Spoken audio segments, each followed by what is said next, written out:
since the founding of the Peace Palace, host to a great many international courts and tribunals. Today, we are proud to build on that legacy. On the first day of this diplomatic conference, a resolution was adopted requesting the Netherlands to host the Claims Commission in the framework of the Council of Europe. It goes without saying that we will gladly agree to do so. The Dutch government sees this as a logical next step in a long-running process. For some time now, we have been working with Ukraine, the Council of Europe and the countries represented here today to achieve justice for Ukraine. And together we are making progress.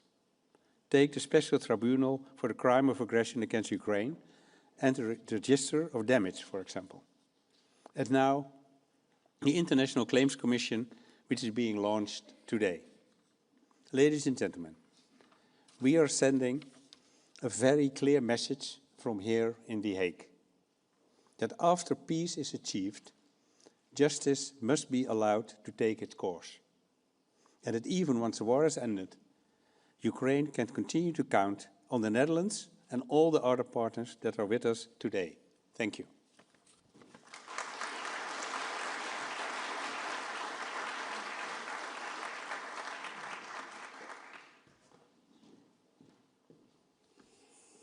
I thank you, Mr. Prime Minister. It is now my honor to invite the President of Ukraine, His Excellency Mr. Volodymyr Zelensky, to take the floor.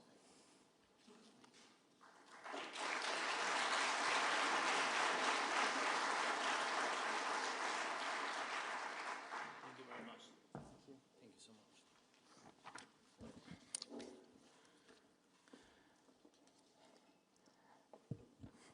Thank you very much, dear Prime Minister. Dear Dick, thank you so much. And dear President Sandu, Maya, dear Secretary General Berset, thank you very much for the invitation. Thank you for everything, for your support. Dear friends, ministers, and first of all, I want to tell you thank you to your nations, to your leaders, to your people. This is very important that all this year of this war, your nations are with us. Thank you so much for your people, for all this support for us, for Ukraine, for people and our children, and for our right to defend ourselves in every sense of the word. Not only the right to physical protection as an independent nation against external aggression, but also the right to live a normal life safely, like everyone in Europe or any other part of the world deserves. Today and this year, things are being created for Ukraine that should have started a long time ago, at least back in 2014. But really, in fact, considering how many wars Russia has started or supported, this should have happened even earlier. Europe has a very long history of wars, and it cannot afford to treat this lightly. All pressure on Russia must remain in place as long as occupation of our land continues. Russia must feel that it is a criminal and face consequences for that as long as our people remain in Russian captivity and until the Ukrainian children abducted by Russia are brought home. Sanctions must limit Russia until it shows respect for peaceful life and the rights of its neighbors. And of course, every Russian war crime must have consequences for those who committed them. We hope the Tribunal for Russian aggression will truly begin its work, not just for us, but for everyone who wants peace in Europe. We expect that every mechanism for compensation from the Register of Damage and Claims Commission to the actual payments will start working and receive strong and sufficient international support so that people can truly feel that any kind of damage caused by the war can be compensated. This war and Russia's responsibility for it must become a clear example so that others learn not to choose aggression. Thank you. Slava Ukraini.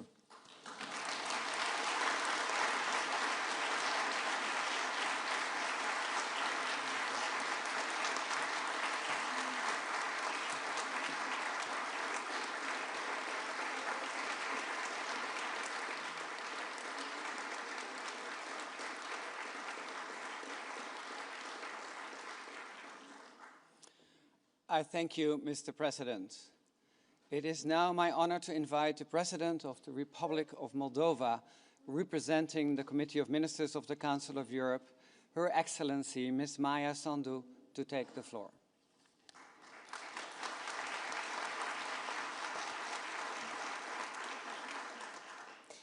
Prime Minister Dick Skuf, President Volodymyr Zelensky, Secretary General Alain Berset, Excellencies, ladies and gentlemen, thank you for bringing us together.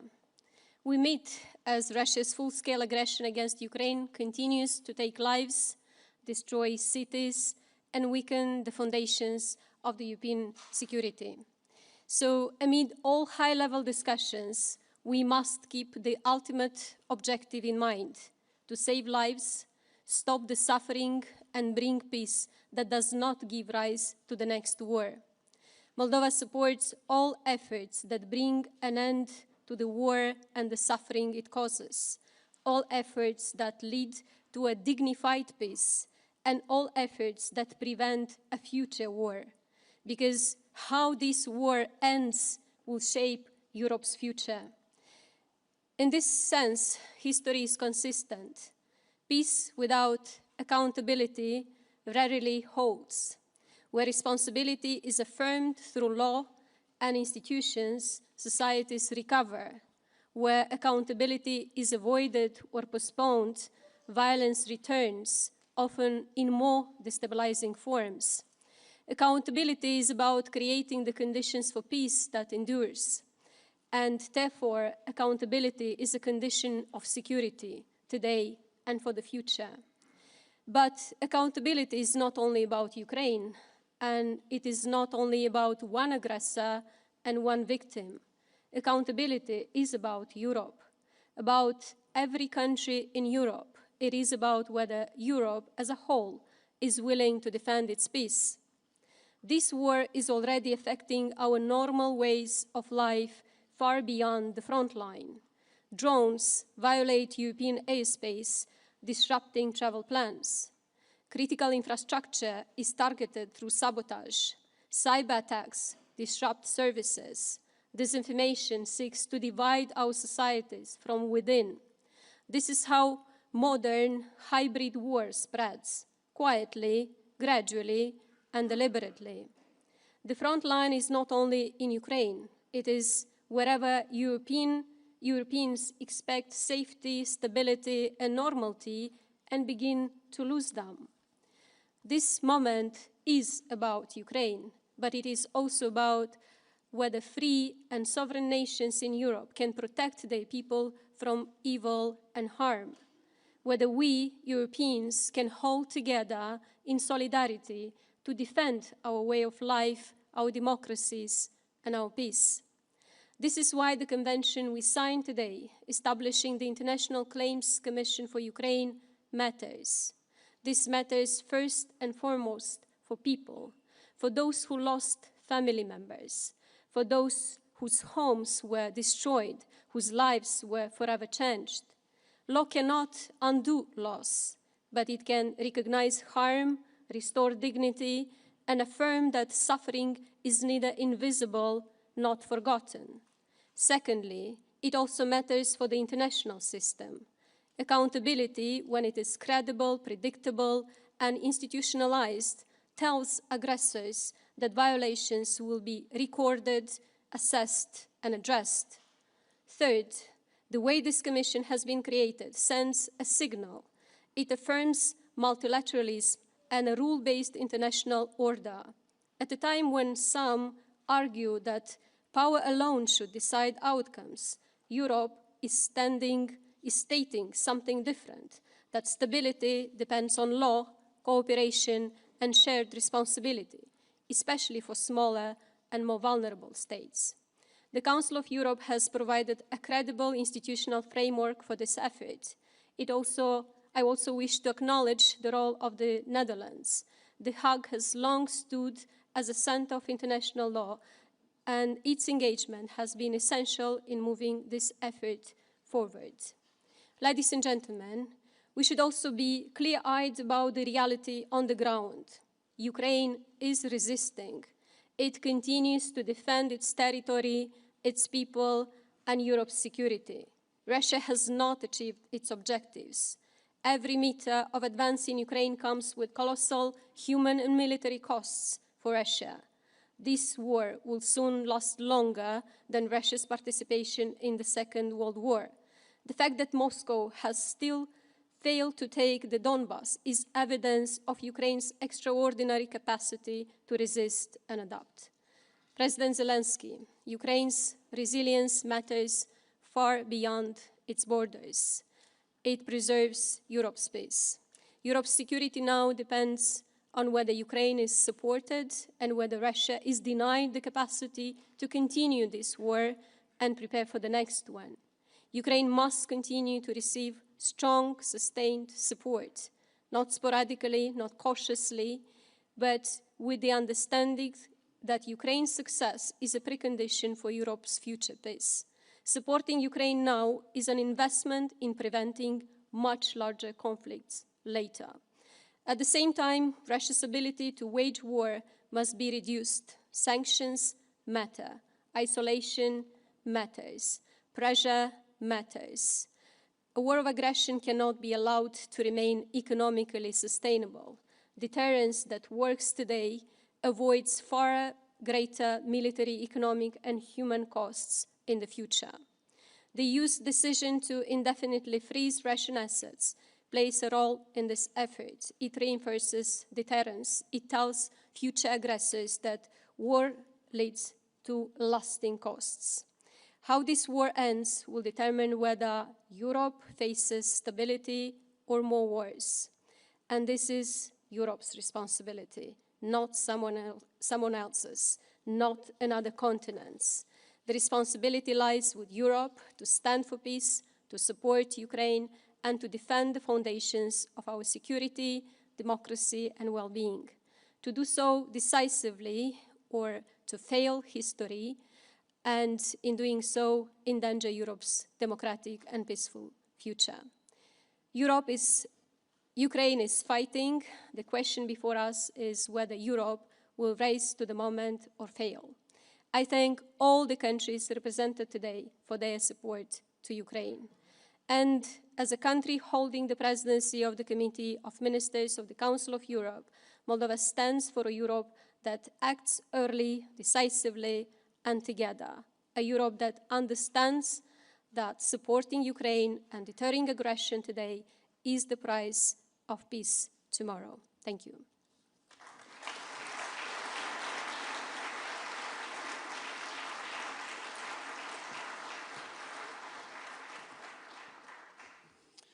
I thank you, Madam President.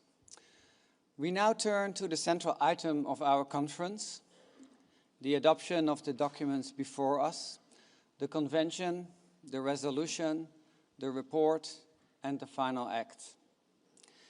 At the heart of these instruments lies the convention establishing an International Claims Commission for Ukraine, which represents the principal achievement of our collective work.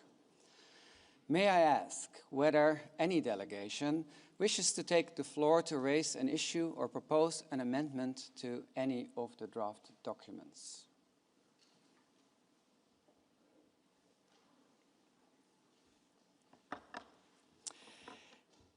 If there are no objections, I take it that the diplomatic conference is ready to proceed with their adoption. The convention, the resolution, the report, and the final act are hereby adopted.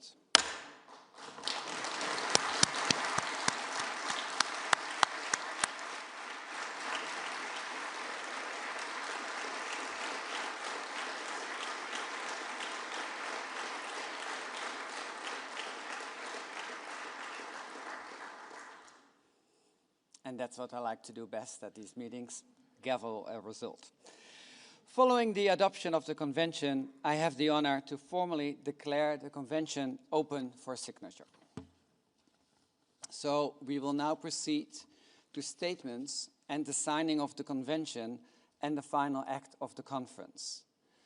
We will begin the signing ceremony with the signing of the Convention by the Kingdom of the Netherlands, Ukraine, and the Republic of Moldova. May I invite the Secretary General of the Council of Europe and the 3 delegations to the signing table.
Thank you, Your Excellencies.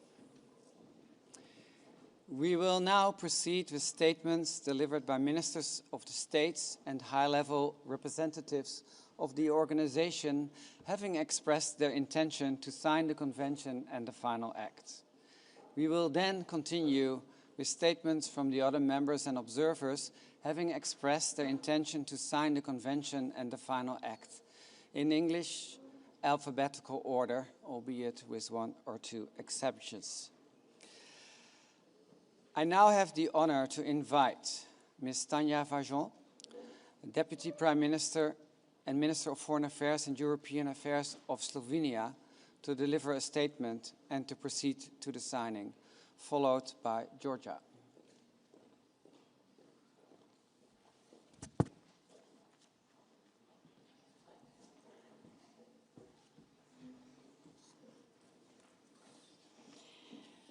Excellencies, distinguished colleagues, it is an honor to address you today as we reflect on the profoundly difficult reality that we are soon to mark 4 years since the Russian Federation launched its illegal and unjustified aggression against Ukraine.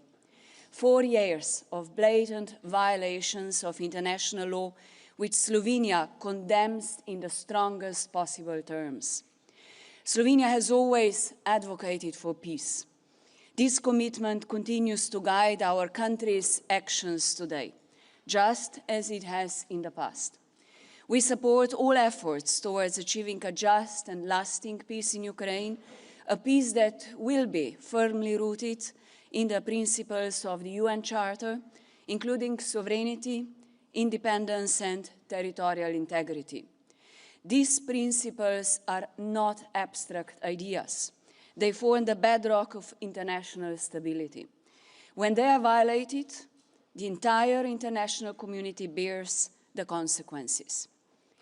Despite continuous diplomatic and peace-oriented initiatives, Russia continues to launch relentless attacks on civilian and critical infrastructure across Ukraine. Attacks that kill and injure innocent civilians and destroy homes. The Ukrainian people continue to face torture, arbitrary detention, summary execution, and the abduction of children. During my recent visit to several Ukrainian regions, I witnessed the appalling hardships as well as the remarkable resilience of the Ukrainian people. The cruel and violent acts of the aggressor must not go unpunished. Russia is the aggressor and must be held accountable for the most serious international crimes committed on Ukrainian soil, as well as for the immense damage inflicted on the country and its people. In this context, Slovenia views the establishment of the International Claims Commission as an important step towards achieving justice. Accountability is essential to achieving sustainable peace. Only by addressing the harm caused and ensuring that perpetrators face consequences, we can uphold the international legal order and prevent future violations. Slovenia will continue to support Ukraine every step on the way. Our support is anchored in our commitment to international law, human dignity, and the belief that a peaceful and secure Europe can only be built on human rights and accountability. The International Claims Commission represents our collective endeavor to ensure that the future is governed by law rather than by force. Thank you.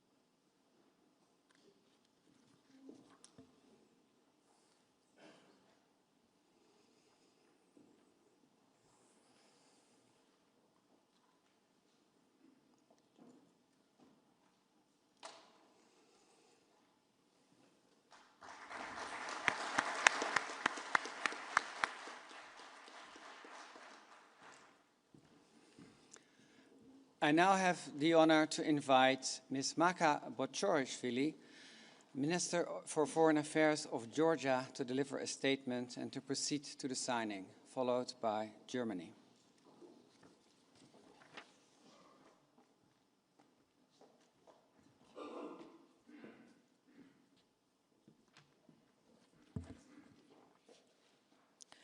Excellencies, ladies and gentlemen, Secretary General, thank you for bringing us together here in The Hague, a city that has become a symbol of justice and respect for international law. The struggle of the Ukrainian people to defend their country cannot leave us indifferent. The tragic reality that we are witnessing today in the heart of Europe requires greater efforts to restore peace in our region. Blatant violation of international norms must not go unanswered. We have gathered here today to take yet another step on behalf of the international community towards establishing the necessary legal mechanisms. Ukraine must have appropriate instruments to receive compensation for the damage inflicted upon the country and its people as a result of this unjust war. Georgia, as a founding member of the Register of Damage, welcomes the next step towards establishing International Claims Commission. Georgia understands better than most how vital it is to uphold international norms. We know firsthand the human cost of unresolved injustice, the displacement of civilians, the destruction of homes, and the lasting scars left on the societies when accountability is denied. Even today, we continue our struggle to make use of existing legal mechanisms to ensure that the violated rights of our citizens resulting from Russia's occupation of 2 regions of Georgia are not forgotten. Despite numerous decisions by international courts holding Russia responsible vis-à-vis Georgia, it continues to disregard international law and its international obligations. This is precisely why it is necessary to reflect on the effectiveness of existing mechanisms and to take appropriate steps to ensure that justice is enforced. We also clearly understand how crucial adherence to the international rules-based order is for ensuring peace. Georgia is committed to the peaceful resolution of conflicts, and we appreciate the steadfast international support in this regard. Indeed, a consolidated response by the international community can make a significant impact. Lastly, Georgia remains in solidarity with the Ukrainian people. We support Ukraine's sovereignty, territorial integrity, and its right to justice. I would like to thank the Netherlands for hosting this conference and Secretary General for his efforts. Thank you.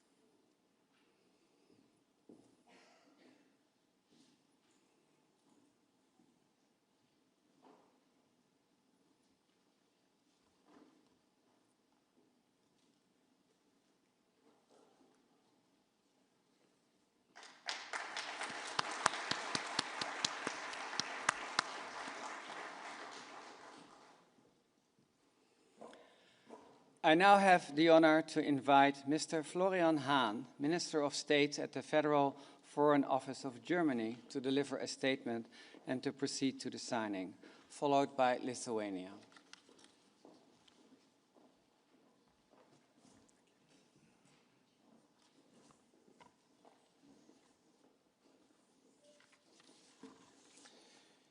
Secretary General, Prime Minister, President, Excellencies, ladies and gentlemen, millions of displaced people destroyed, livelihoods, countless families torn apart. Today we are talking about Ukraine, about peaceful civilians who had to flee Russia's bombs, about families who have lost everything they own, and about the people of Ukraine who, despite everything, continue to resolutely defend their freedom, their values, and their identity. Germany stands by Ukraine and will be Ukraine's largest supporter this year, with additional assistance for air defense, with an increase in our funding of bilateral military support to Ukraine, and with support for the energy infrastructure targeted by Russia. Ladies and gentlemen, today is also about upholding the Charter of the United Nations and its fundamental principle of international law, the prohibition of use of force. In 2022, the UN General Assembly recognized in its resolution further ends of remedy and reparation for aggression against Ukraine that the Russian Federation must be held to account for any violations of international law in or against Ukraine. The people of Ukraine can now be assured their claims will be taken seriously. They will be examined in a professionally established international process. The establishment of the Claims Commission is an important step towards ensuring accountability and securing compensation for Ukraine. Ladies and gentlemen, most importantly, the people of Ukraine needs peace. Ukraine is ready to negotiate a peace solution, but Russia remains evasive and continues its reckless strikes. Germany will therefore, together with its partners, uphold its efforts to achieving an end to Russia's war. emphasizing that any solution must fully align with the principles of the United Nations Charter. We will continue with our partners to work for a just and lasting peace that the people of Ukraine fully deserve. In closing, I wish to thank the Council of Europe for hosting the Claims Commission under its roof, and I thank the Kingdom of the Netherlands for their support for the negotiations and its openness to host the Claims Commission here in The Hague. Thank you very much for your attention.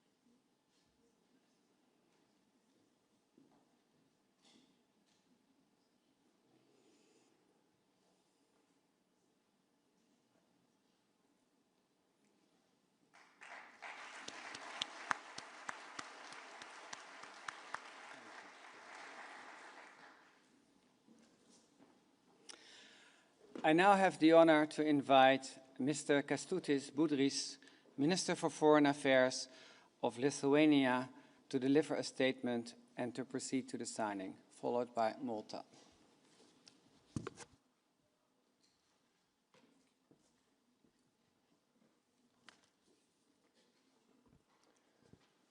Your Excellencies, distinguished delegates, I'm honored that today we are able to sign the convention establishing the International Claims Commission for Ukraine. By doing so, we reiterate our unwavering commitment to solidarity with Ukraine.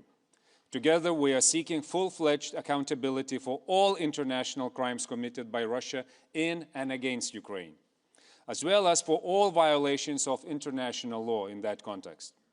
We stand united with Ukraine in defense of international legal order that protects every nation represented here today. Today's signing of the Convention marks a significant and necessary evolution in our collective legal response to Russia's ongoing aggression. With this step, the international community affirms that legal response will not remain in theory. There will be just and concrete consequences, including financial ones, enforced by the mechanism we are in process of creating. I would like to sincerely thank everyone for their hard work in making it happen.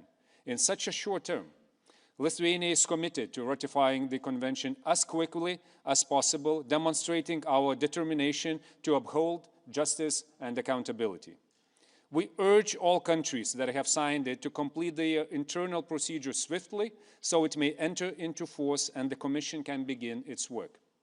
Moreover, we need to work together, getting all eligible states on board to sign and ratify the Convention without delay. And we should keep calling on all eligible states to join the register of damage for Ukraine, whether as members or associated members. The register and the Convention confirms our political commitment, expressed in the UN General Assembly's resolution on furtherance of remedy and reparation for aggression against Ukraine. Dear friends, I wish to emphasize that for Lithuania, the establishment of the Claims Commission carries profound meaning. Our history teaches us how vital accountability and reparations are for international wrongful acts.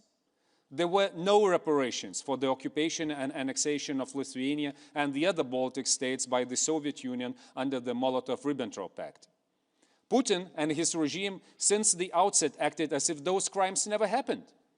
This denial and impunity has only encouraged Russia's repeated aggression against Georgia in 2008, against Ukraine in 2014, and again in 2022. In conclusion, let me recall the fundamental principles. First, solidarity. Standing with Ukraine sends a clear and unwavering signal. Aggression will never be legitimized by the international community. Second, justice. Accountability for international crimes cannot be evaded. And finally, respect for the international law. The success of ensuring tangible legal consequences for international crimes committed by Russia will reinforce the global rules-based international order. Thank you all.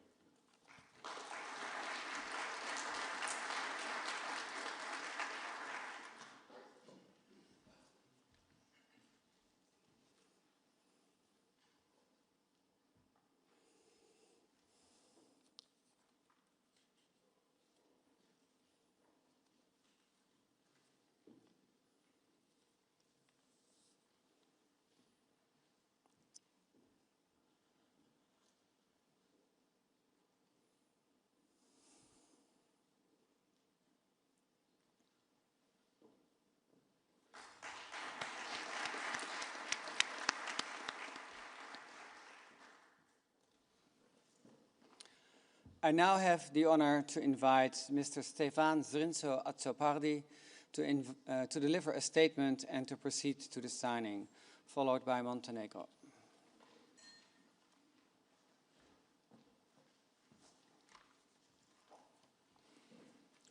Excellencies, colleagues, today we stand together bound by a sense of duty and a common cause, marking a historic occasion of undeniable significance, that of the official adoption of the Convention establishing an International Claims Commission for Ukraine. This convention brings us to yet another crucial milestone in furtherance of the 2022 UN General Assembly resolution on the furtherance of remedy and reparation for aggression against Ukraine, which recognized the need to establish an international compensation mechanism, as also outlined in the 2023 Reykjavik Declaration for the damages caused by Russia's illegal and unprovoked invasion of Ukraine. The Council of Europe has stepped up as a global leader by centering victims through the Claims Commission. In succeeding the Register of Damages, the Claims Commission will ensure that the Russian Federation, as the responsible state, makes full reparations for the harm caused through its internationally wrongful acts, as also reiterated in the final act of this diplomatic conference. Malta has wholeheartedly supported this stepwise approach from the outset as a full member of the Register and looks forward to the attainment of these goals through a dedicated compensation fund. I am proud to note the active role my country has had to play in the process and recall that on the 22nd October of this year, the Maltese presidency of the Council of Europe oversaw the approval by the Committee of Ministers of the draft convention, which we now witness coming to fruition. We welcome the adoption of the final act and the resolution. Malta stands ready to continue cooperating closely with regards to the functionality of this mechanism and will follow closely the work of the Advance Team and Preparatory Committee, particularly as it pertains to the provisional budget for the first financial year of the Commission and the scale of contributions as members. Malta is also proud to have presided over the historic milestone achieved last June, whereby the Committee of Ministers paved the way for the signing of the bilateral agreement on the establishment of the Special Tribunal for Crime of Aggression against Ukraine by President Zelensky and Secretary General Bizet.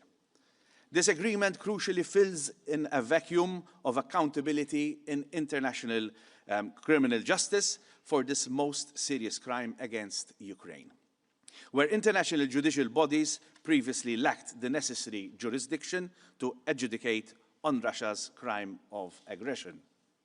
Once again, we join in solidarity within yet another international forum for like-minded states to reaffirm our commitment to national sovereignty and territorial integrity, as well as to peace and stability in Europe. As Malta signs this convention, Malta chooses to stand on the right side of history and that we will hold firm in our belief in the rules-based international order.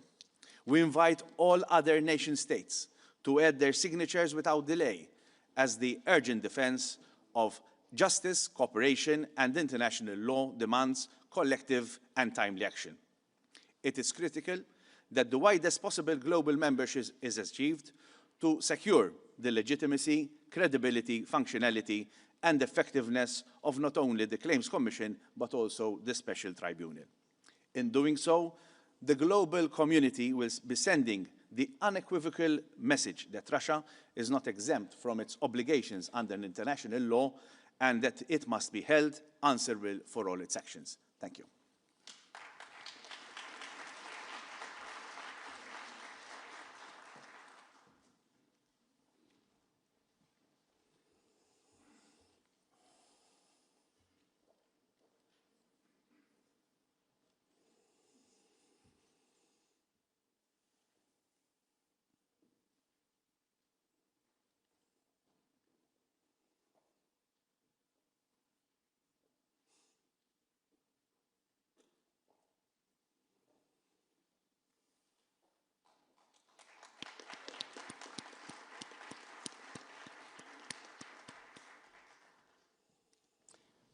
Thank you, Mr. Srinzo Attopardi, Minister for European Funds and Implementation of the Electoral Program of Malta.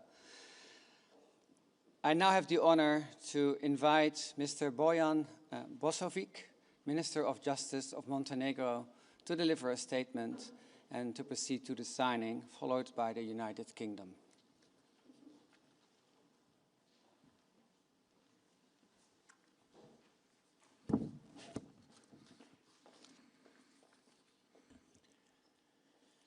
Your Excellencies, distinguished colleagues and dear friends, it is my honor to be present on behalf of the government of Montenegro here today in The Hague and to join you all on the occasion of signing the Convention on establishing an International Claims Commission for Ukraine. We believe this is quite a historic moment that gathered us here in the city of international peace and justice, united in our strong and continuous support for Ukraine in decisive times. Today, we demonstrate our commitment to preserve the fundamentals of the international law, international humanitarian law, and international human rights by sending a message that the aggression to the sovereign state does not pay off and that our obligation is to enforce the principle of accountability. Ladies and gentlemen, I want to use the opportunity to thank all experts and diplomats that participated in the process of drafting convention, to the Kingdom of Netherlands as a host, and as well as to the Council of Europe for all the efforts and expertise invested in the work of the Register for Damages so far. Thank you for attention.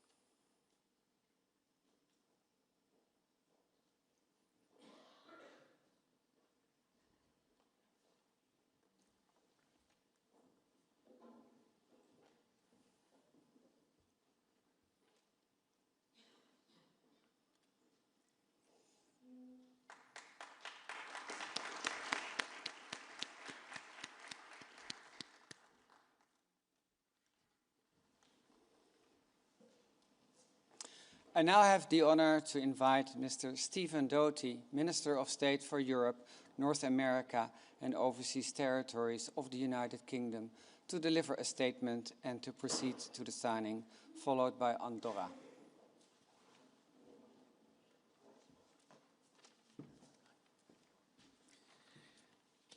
Well, distinguished fellow delegates, it is a pleasure to be here today, and we salute President Zelensky's leadership and the courage of the Ukrainian people. And the United Kingdom is proud to be here standing alongside Ukraine today and always committed to justice and lasting peace.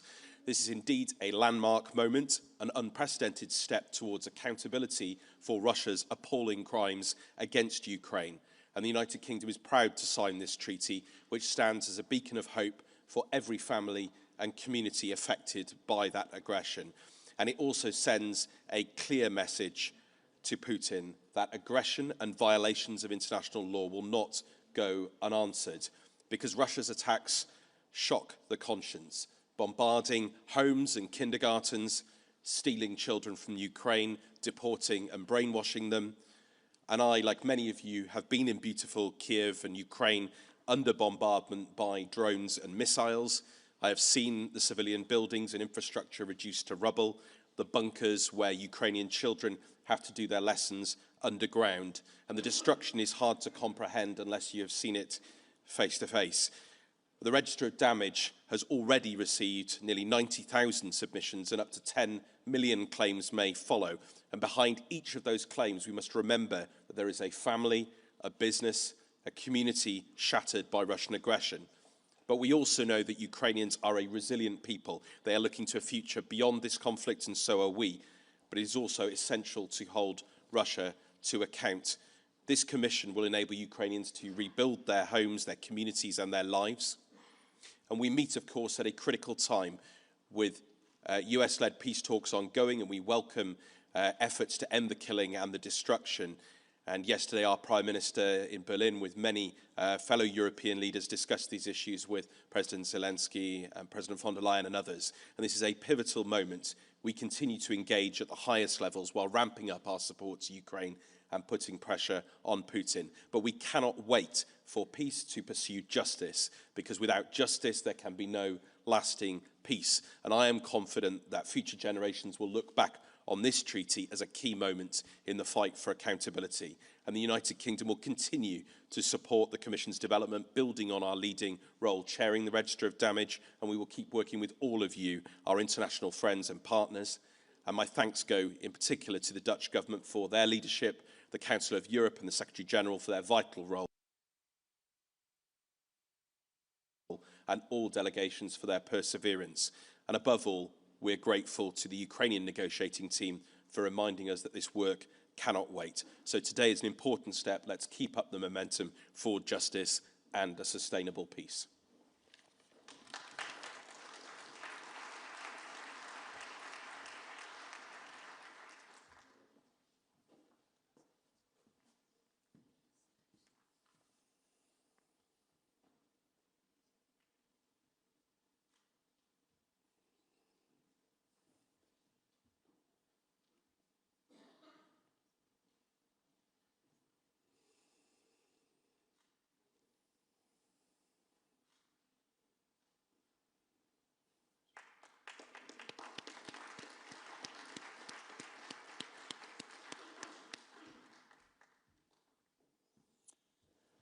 The order of speakers has changed. I now have the honor to invite Ms. Kaja Kallas, High Representative for Foreign Affairs and Security Policy and Vice President of the European Commission of the European Union, and Mr. Michael McGrath, European Commissioner for Democracy, Justice, the Rule of Law and Consumer Protection of the European Union, to deliver a statement and to proceed to the signing, followed by Sweden.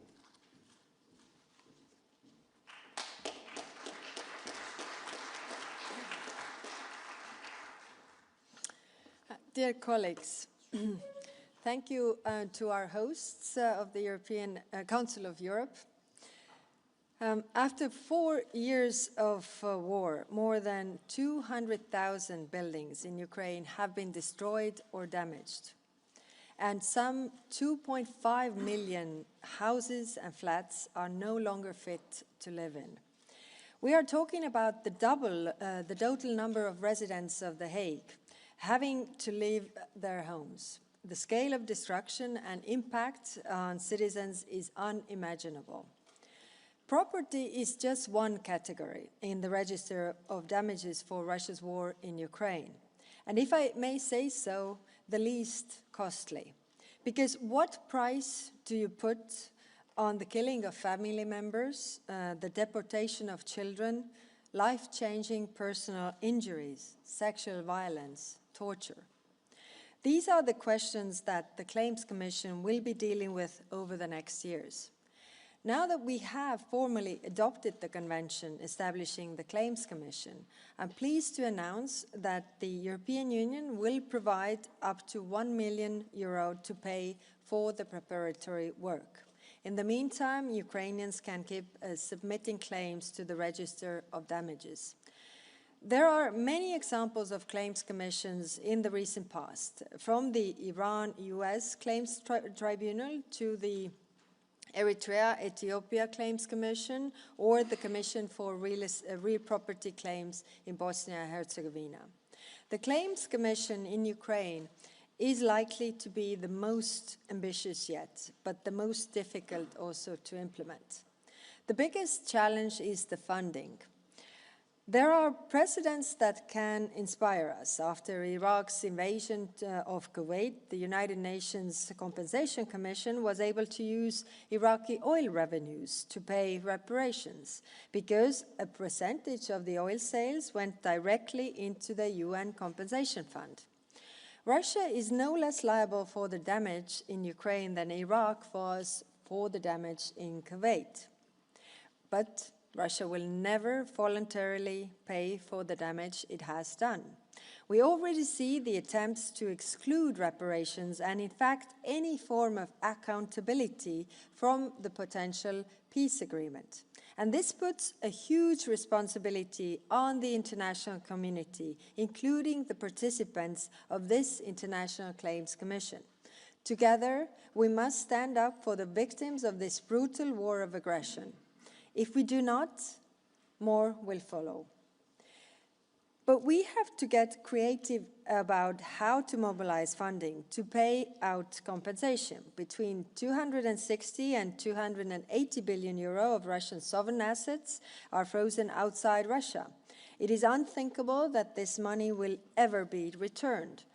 Not with the damage Russia has caused and continues to cause by refusing to lay down its arms. This is the most obvious basis for the compensation fund, but there will be others too. Together with justice for grave violations of international law, reparations are fundamental for accountability. And if we believe in just, durable peace in Ukraine and security in Europe, we must keep on working on accountability.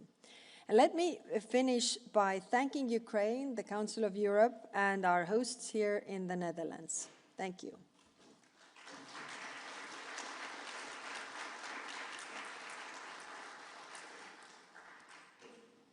Secretary General Berset, Your Excellencies, good afternoon, everyone. Today marks a defining moment in our unwavering support for the people of Ukraine as they continue their heroic resistance against Russia's brutal war of aggression, and a defining moment in our shared commitment to upholding international law, restoring justice, and ensuring lasting accountability for the suffering inflicted on Ukraine and its people. Ukraine has endured unimaginable pressure, and it has not broken. It has stood firm, not only in defence of its people, its sovereignty and its European future, but also in the defence of the international legal order itself. Ukraine's future is Europe's future. Ukraine is not just a partner, it is a neighbour and a dear friend. The EU has remained steadfast in its resolve to fight impunity and pursue accountability for Ukraine.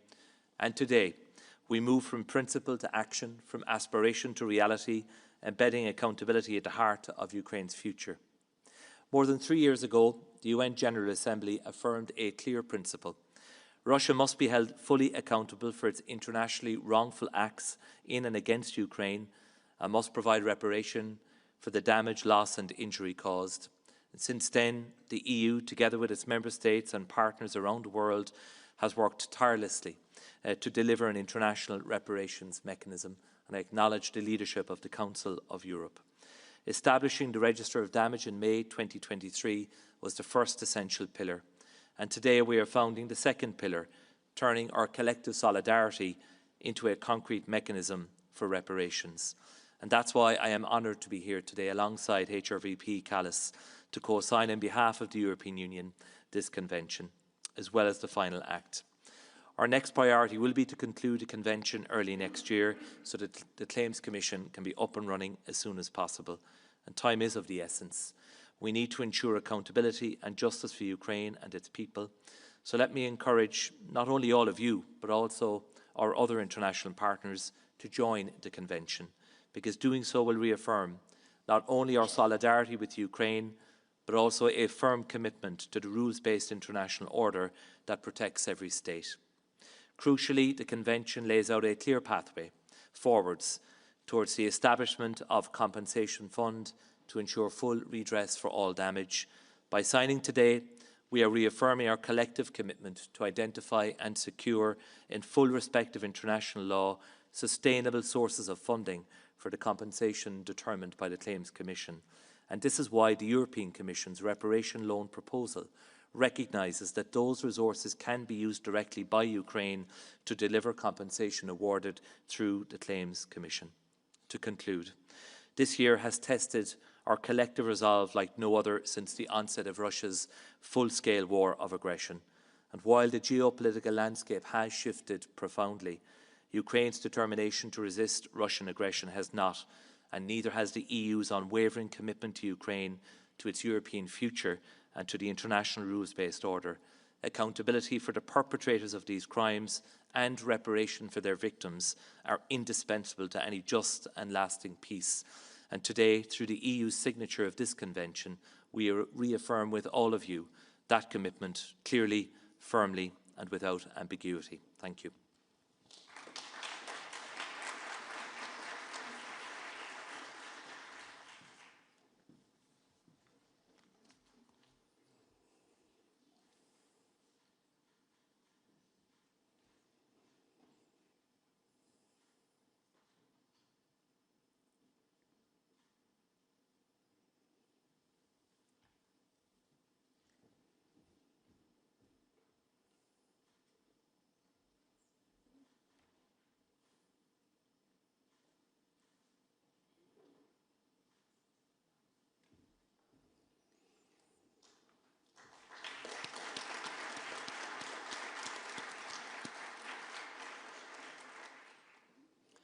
I now have the honor to invite Mr. Dag Hartelius, State Secretary for Foreign Affairs of Sweden, to deliver a statement and to proceed to the signing, followed by Andorra.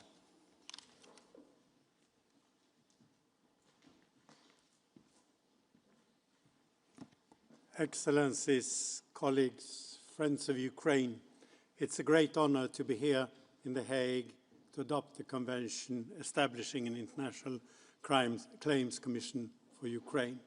Today, we gather to reaffirm our commitment to justice, accountability, and solidarity with the people of Ukraine.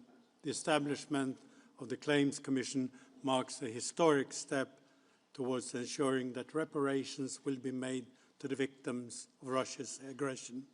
It marks a pivotal moment holding Russia accountable for its grave violations of international law. Ukraine is courageously defending its country and people against the Russian aggression. Homes have been destroyed, livelihoods shattered, and countless lives ended or disrupted. Sweden stands firmly with Ukraine in its efforts to achieve a just and lasting peace in line with the international law, including the UN Charter. The Claims Commission sends a powerful message. Aggression will not go unpunished, and justice will not be denied. We welcome the significant work carried out by the Register of Damage for Ukraine. Progress is also being made on establishing the Special Tribunal for the crime of aggression against Ukraine. It's crucial that both the Commission and the Tribunal can begin their important work as soon as possible. Today, we're taking a significant step towards ensuring justice and compensation for Ukraine and its people. Sweden's support to Ukraine remains steadfast. It's a moral obligation and a political imperative rooted firmly in international law. Our efforts for accountability will continue unabated. Slava Ukraini!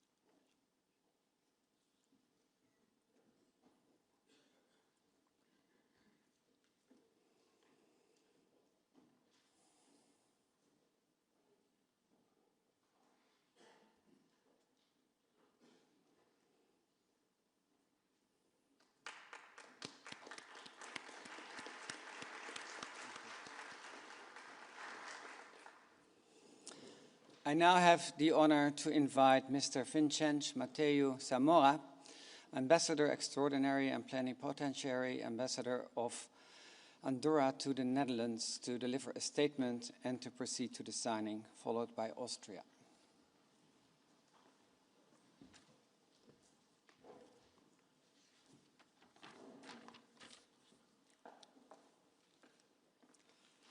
Monsieur le Secrétaire Général, Mesdames et Messieurs les ministres, Excellences, Permettez-moi de remercier le Royaume des Pays-Bas et le Conseil de l'Europe pour l'organisation de cet événement qui marque une nouvelle étape dans la consolidation des mécanismes et l'élaboration des instruments de reddition de comptes. C'est avec conviction et responsabilité que l'Andorre est présente aujourd'hui pour signer la Convention établissant une commission internationale de réclamation pour l'Ukraine. Cet engagement témoigne de notre attachement aux principes qui fondent l'ordre international, la souveraineté des États, le respect du droit international et la protection des droits humains.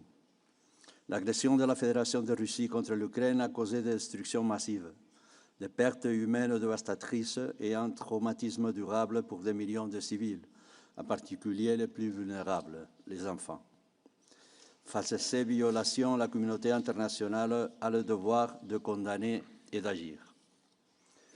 L'Andorre condamne fermement cette agression militaire. Le peuple ukrainien défend non seulement son territoire, mais aussi les principes et les valeurs du Conseil de l'Europe.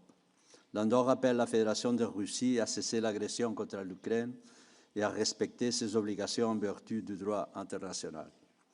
En signant cette convention, l'Andorre affirme clairement que l'agression implique une responsabilité internationale.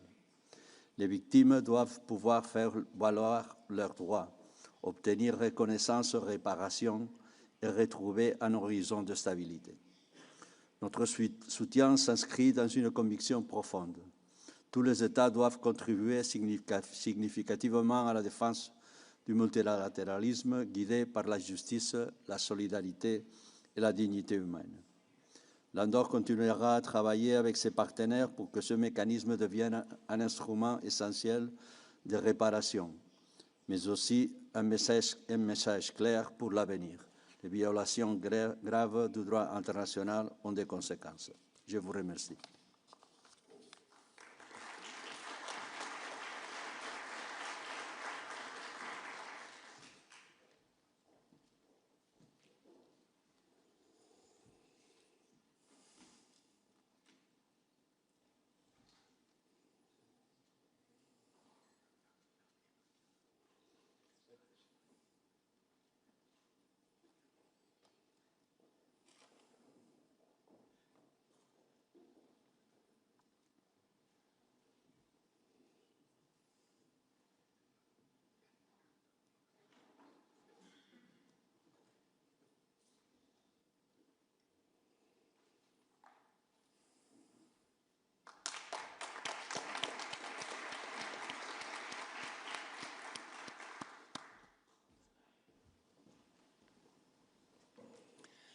I now have the honor to invite Mr. Josef Schellhorn, State Secretary at the Federal Ministry for European and International Affairs of Austria, to deliver a statement.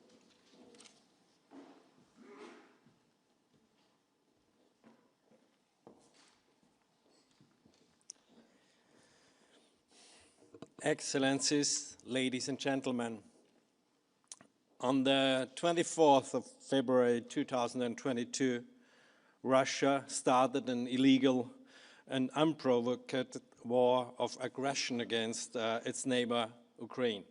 Over the past 3.5 years, we have been able to watch in real what this aggression means. Families torn apart, children kidnapped, young soldiers killed by tens of thousands. In addition of the human suffering, Russia has been trying to bring this country, Ukraine, to its knees economically and socially by destroying residential homes, hospitals, businesses, and critical infrastructure without discrimination. Austria condemns the Russian aggression against Ukraine in the strongest terms. Austria stands with Ukraine. And that means we cannot allow Russia to destroy Ukraine with impunity. This is not only the position of Austria, but the international community as a whole. In November 2022, the UN General Assembly, with an overwhelming majority, adopted a resolution reaffirming international law. It states that Russia must bear the legal consequences of its aggression, including by making reparations of all injury and damage. Excellencies, I'm profoundly happy that we assemble here today to put the mandate of this UN resolution into practice. By adopting the Convention establishing an International Claims Commission for the Ukraine, I'm equally proud that Austria will be among the first signatories. To the Ukraine people, I say, we keep our promise. There can be no peace without justice. Austria is strong and steadfast supporter of justice for Ukraine. We are a founding member of the Register of Damage. Over the past year, we actively contributed to negotiating the strong, impartial International Claims Commission for Ukraine. Excellencies, as a possible solution for peace in Ukraine may be coming closer, I wish to underscore such peace must be sustainable and just. Having a strong institution such as the Claims Commission, which can objectively identify the damage done to the Ukraine and its people by the illegal Russian aggression and quantify necessary reparation in each case is an indispensable instrument to ensure such sustainable and just peace. It also shows our strong commitment to the rule of law and accountability. Let me close by tribute to the steadfastness and bravery of the people of Ukraine. In the face of an unprovoked and illegal aggression, you have shown the world what courage and patriotism truly means. Your resilience is not only a defense of your homeland, but a defense of freedom, dignity, and the values we all hold dear. The International Claim Commission for Ukraine is our small contribution to help bring justice to your nation and rebuild Ukraine for a strong, sovereign, and flourishing future. Thank you very much. Slava Ukraine.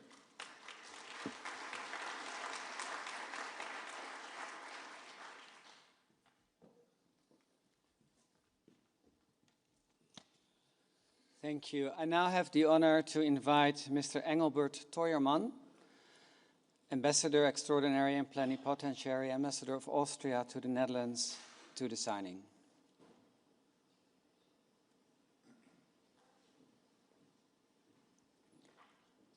Followed by Belgium.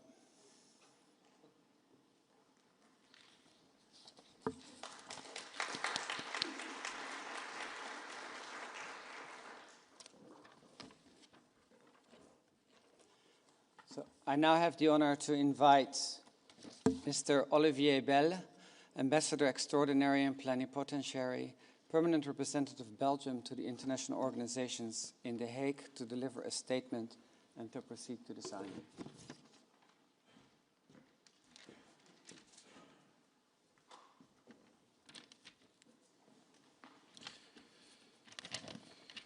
C'est un moment historique. En signant la Convention établissant la Commission internationale des réclamations pour l'Ukraine, nous franchissons ensemble une étape d'une grande portée, sur le plan juridique et moral, tant pour l'Ukraine que pour l'ordre juridique international.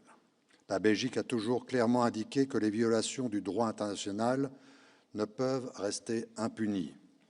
Lorsque des civils souffrent, lorsque des infrastructures sont détruites, lorsque l'injustice affecte profondément le quotidien des citoyens, il est de notre devoir, en tant que communauté internationale, de répondre par des actions concrètes.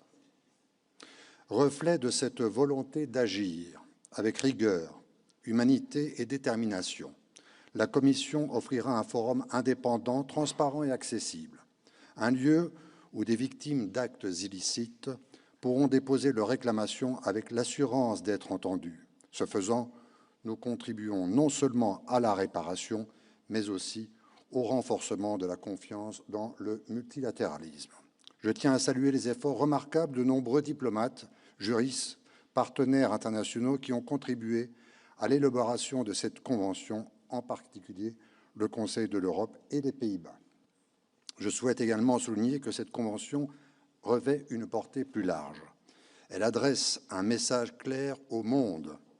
Les violations graves du droit international ne sont pas ignorées. La communauté internationale dispose des instruments nécessaires pour établir les responsabilités et indemniser les dommages, renforçant ainsi notre sécurité collective et nos normes communes. Enfin, au nom de la Belgique, je tiens à réaffirmer notre volonté de soutenir pleinement les travaux de la Commission et de contribuer à son bon fonctionnement. Nous serons un partenaire engagé, convaincu que le respect du droit et la quête de justice sont indispensables pour ouvrir la voie à une paix durable. Je vous remercie.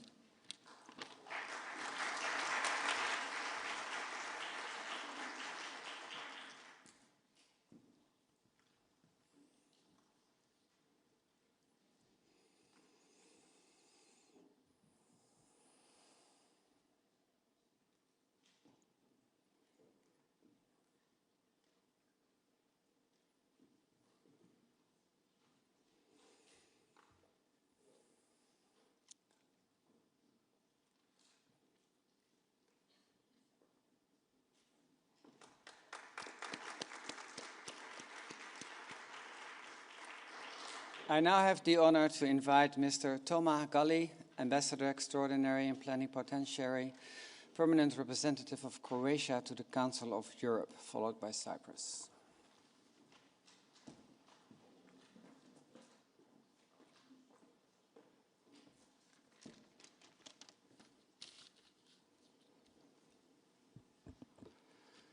Mr. Secretary General, honorable ministers, excellencies, dear colleagues. Croatia is honored to participate in this historic signature of the Convention establishing an International Claims Commission for Ukraine. This convention represents a crucial step towards justice for the victims of aggression and ensuring redress for the immense suffering inflicted upon Ukrainian people. It stands as a clear testimony that the victims will not be forgotten and that those responsible for grave breaches of international law will bear the consequences. Croatia knows firsthand war's devastating impact. Even 30 years after our homeland war, we are still searching for 1,740 missing persons and remember the 402 children killed during the aggression against our country. This painful legacy drives our unwavering solidarity with Ukraine and makes it unbreakable. There can be no just peace without accountability and no lasting reconciliation without recognition of the harm inflicted. This convention sets a vital precedent and reaffirms our collective commitment to a rules-based international order. Croatia proudly supports this initiative and calls on others to join us in this essential endeavor. It is my honor to sign this convention on behalf of the Republic of Croatia. Thank you.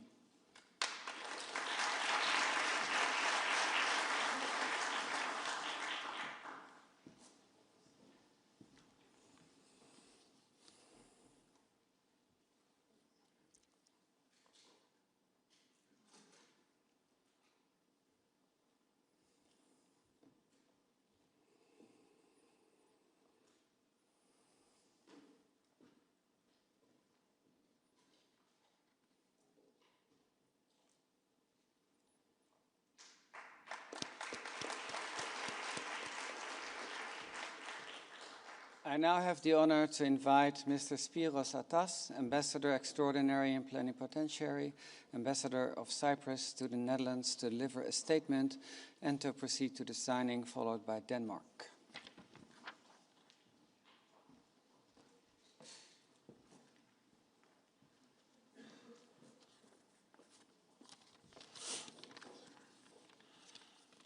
Excellencies, distinguished delegates, the adoption of the Convention establishing the International Claims Commission for Ukraine reaffirms a simple yet powerful principle.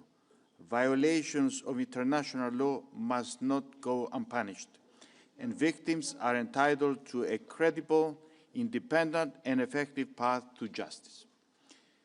This convention, alongside the resolution and the final act, marks a significant step forward in advancing accountability. We commend and thank the Kingdom of the Netherlands for hosting the Commission, and we welcome the important role of the Council of Europe in the conclusion of the Convention. For Cyprus, a country that to this day suffers from the consequences of aggression and continues to suffer from an illegal military occupation, the principles underpinning this initiative carry particular resonance. Cyprus has long championed the rule of law and mechanisms that safeguard the rights of victims of conflict.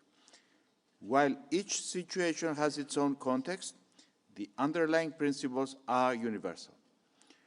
Justice matters, accountability matters, and the international community has a duty to uphold them without exception. Justice and accountability are not abstract concepts.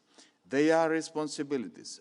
They are promises to victims that their suffering will not be ignored, and commitments by states to defend the international legal order and the values upon which our multilateral system is built. Let us continue in this spirit of unity and determination. The International Claims Commission for Ukraine will succeed only if we collectively uphold the principles we affirm today. Thank you for your attention.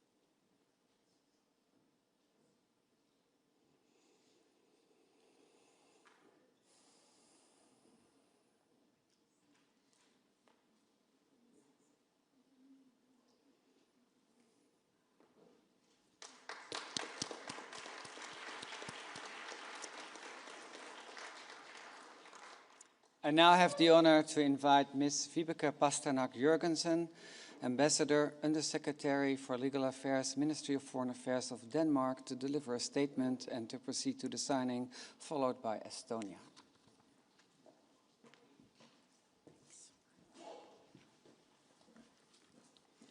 Well, thank you. Excellencies, dear colleagues and friends, we are here today to show our strong and steadfast support to Ukraine. We are here because we believe in justice and a rules-based international order. Over the past years, the Ukrainian people have shown remarkable courage and resilience. They now deserve to return to their homes and to rebuild their lives and their country in peace and prosperity.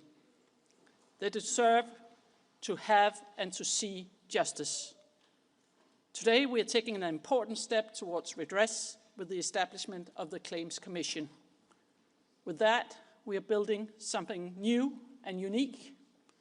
The Commission will not only be of significance in Ukraine and to Ukrainians, but will also serve as an example of the international community coming together to stand up for international law and accountability.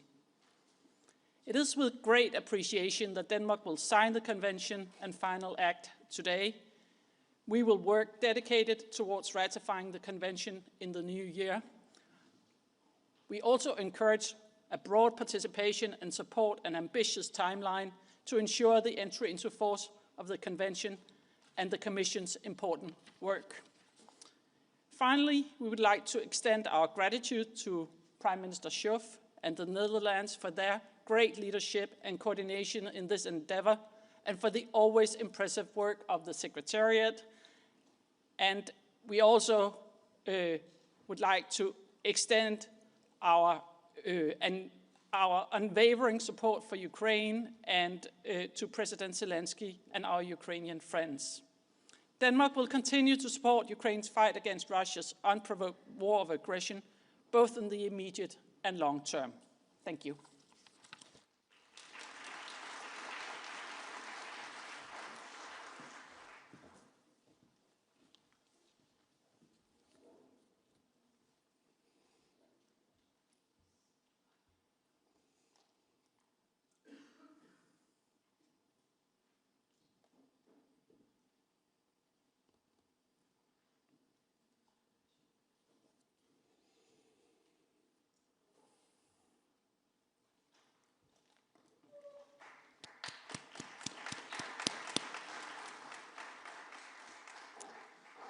I now have the honor to invite Mr. Jonathan Saviov, Secretary General of the Ministry of Foreign Affairs of Estonia, to deliver a statement and to proceed to the signing, followed by Finland.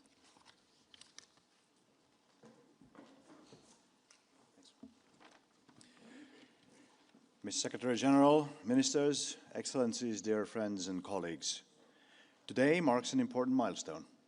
The negotiations for the Convention establishing an International Claims Commission for Ukraine have been fruitful, and we are now able to open the Convention for signature. Estonia highly appreciates this achievement and the fact that a significant number of states stand ready to sign the Convention today. It highlights our collective commitment to upholding international law, including the rules according to which Russia must compensate for the damages it has caused with its war of aggression against Ukraine. We extend our sincere gratitude to everyone who has participated in this process. Your dedication and efforts have made this moment possible. And above all, we wish to thank Ukraine and the people of Ukraine for their unwavering persistence, courage, and resilience. We are pleased that the Register of Damage for Ukraine is functioning effectively and recording claims for damage. We now need to ensure that the Claims Commission can swiftly start its work of deciding on the claims. We therefore call upon all states to sign and ratify this convention as soon as possible so that it may enter into force within the year 2026. We must also continue to strive to secure the broadest possible participation in the Commission. Finally, Estonia reiterates that for the compensation mechanism to be complete and capable of delivering on its purpose, we must continue our efforts towards establishing the third element of the mechanism, the compensation fund. It is crucial that we find a viable solution for the financing of the fund so that compensation can be paid to those that have suffered damage as a result of Russia's illegal war of aggression. These three elements, alongside the Special Tribunal for the Crime of Aggression, form the basis of our work for a just peace. Ladies and gentlemen, in conclusion, as we stand for Ukraine's territorial integrity, we defend not only the sanctity of Ukraine's borders, but our own. As we stand for Ukraine's sovereignty, we defend not only Ukraine's freedom, but our own. And as we seek justice for Ukraine, we help ensure justice for all. Thank you. Slava Ukraini.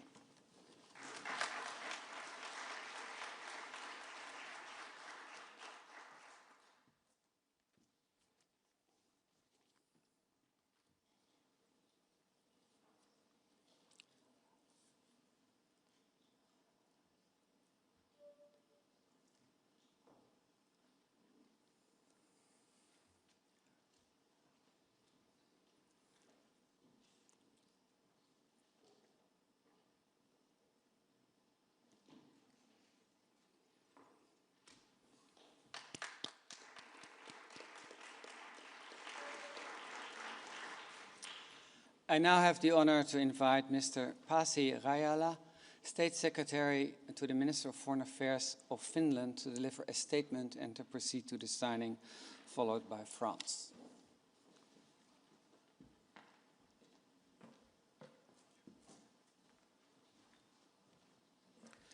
Excellencies, dear friends, the Ukrainian people have endured almost 4 years of full-scale aggression by Russia.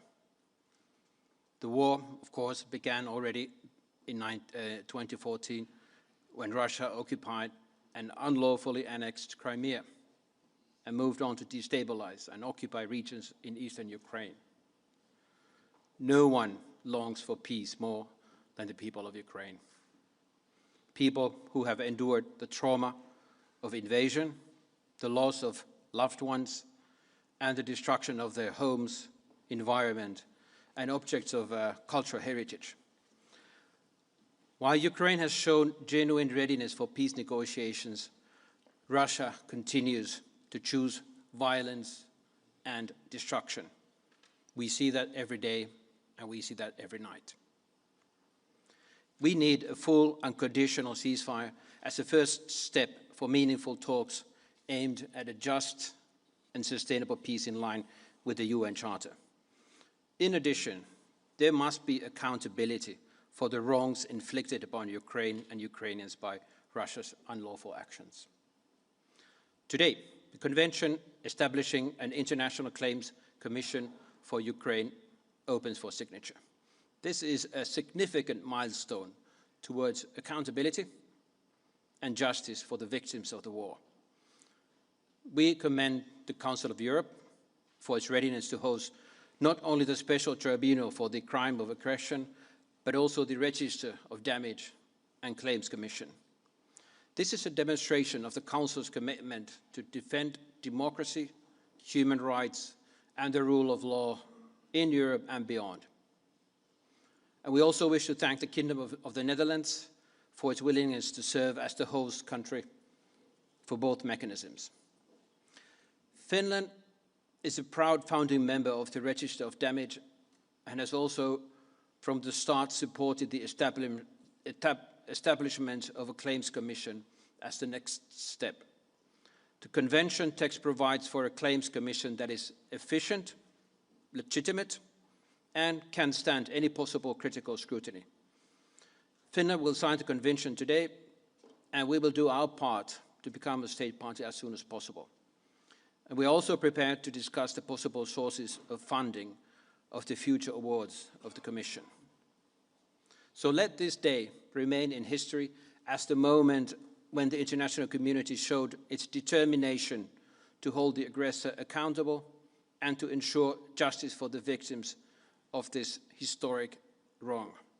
Accountability is needed not only for reparations, but also to deter the next aggressor who might otherwise believe they can act with impunity. Finally, by establishing the Claims Commission, we defend a world order based on international law. I thank you.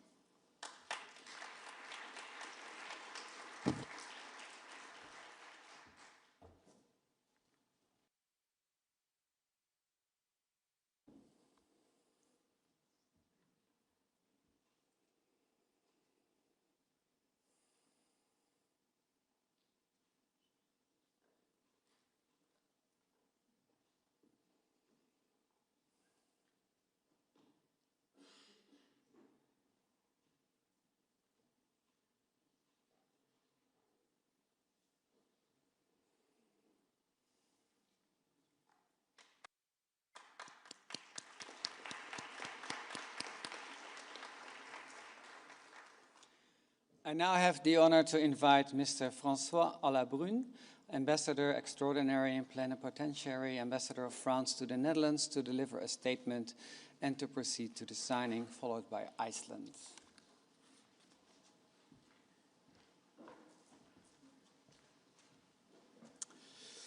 Monsieur le secrétaire général du Conseil de l'Europe, Monsieur le Président, Madame la Présidente, Mesdames et Messieurs les ministres, Monsieur le Président de la Cour européenne des droits de l'homme, Excellences, Mesdames, Messieurs, le 14 novembre 2022, l'Assemblée générale des Nations unies prévoyait l'établissement d'un mécanisme international de réparation des dommages, pertes et préjudices résultant de l'agression commise par la Russie contre l'Ukraine en violation de la Charte des Nations unies.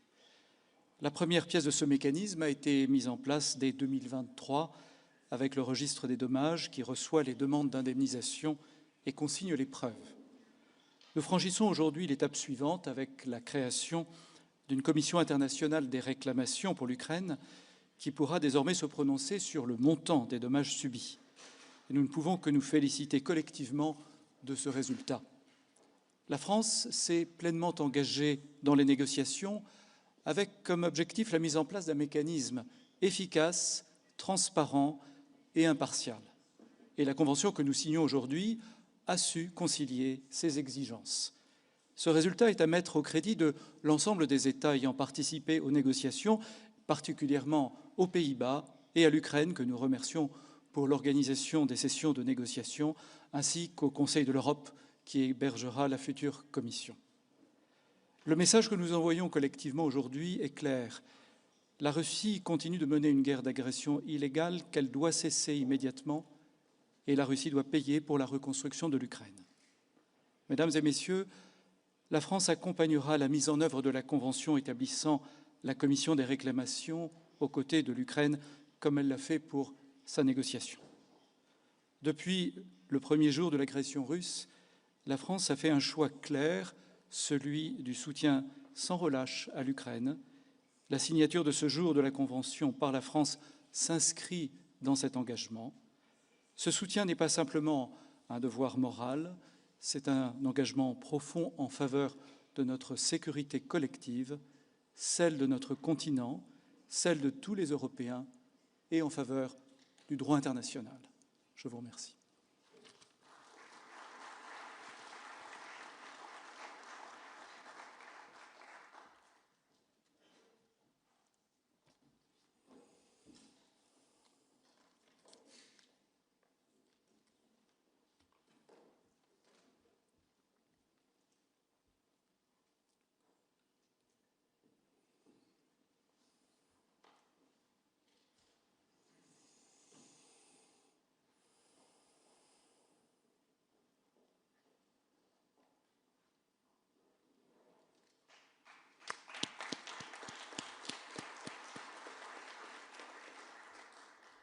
I now have the honor to invite Ms. Greta Gunnarsdottir, Ambassador Extraordinary and Plenipotentiary, Permanent Representative of Iceland to the Council of Europe, to deliver a statement and to proceed to the signing, followed by Ireland.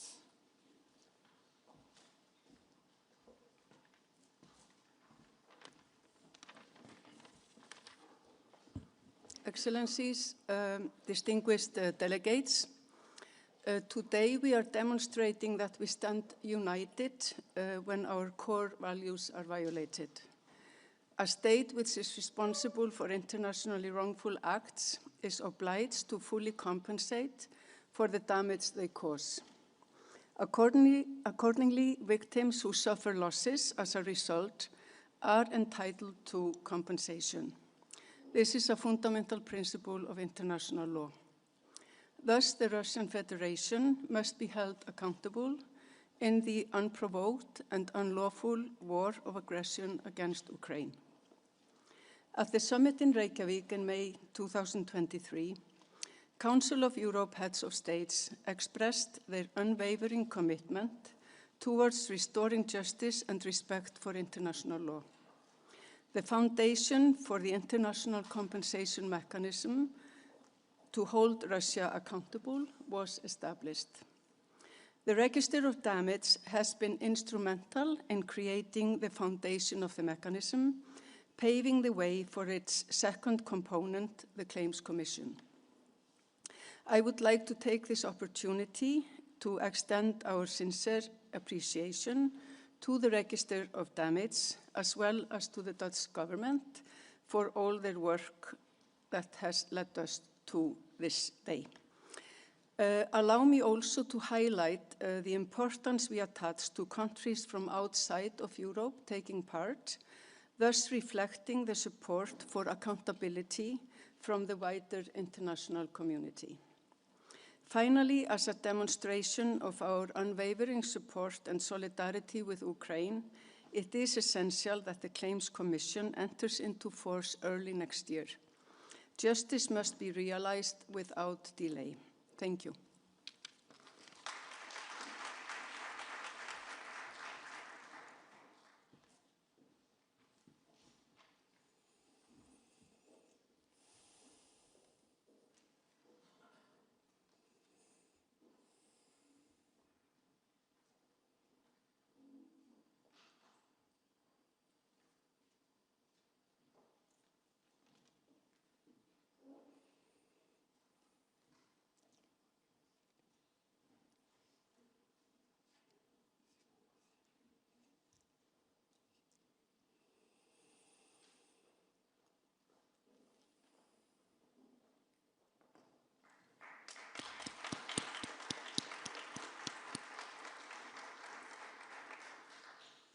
I now have the honor to invite Ms. Anne Derwin, Ambassador Extraordinary and Plenipotentiary, Ambassador of Ireland to the Netherlands, to deliver a statement and to proceed to the signing, followed by Italy.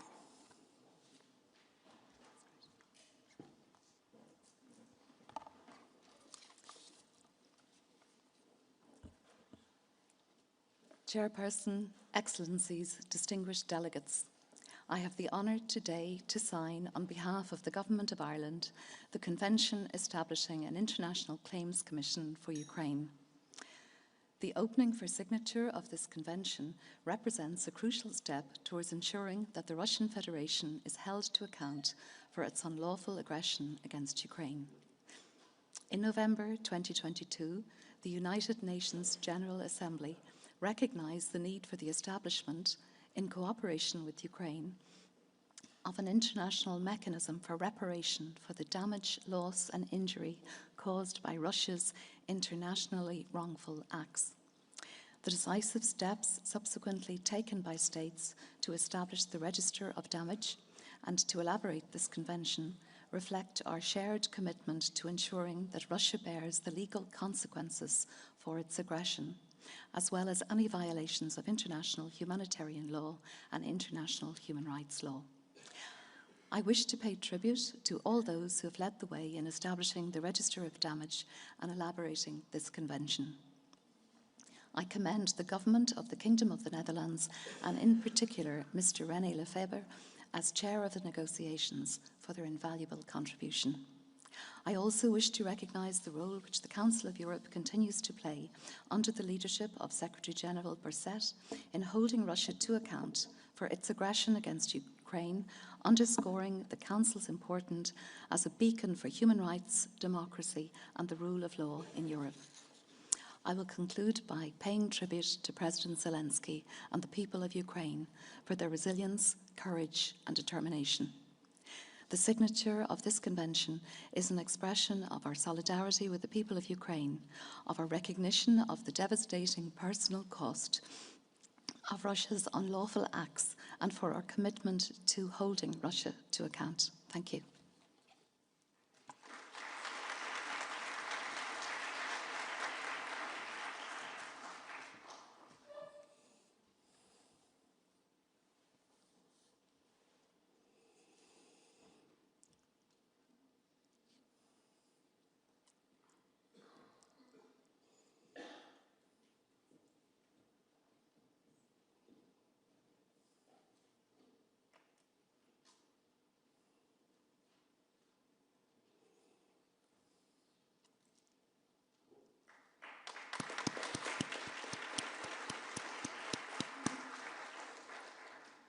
I now have the honor to invite Mr. Giorgio Sili, Undersecretary of State for Foreign Affairs and International Cooperation of Italy, to deliver a statement and to proceed to the signing, followed by Latvia.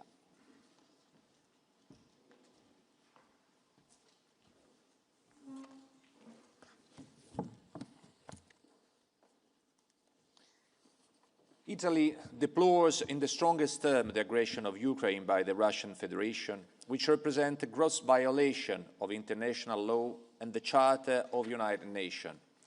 In particular, we believe that international disputes must be settled by peaceful means, refraining from the threat or use of force against the territorial integrity or political independence of any state.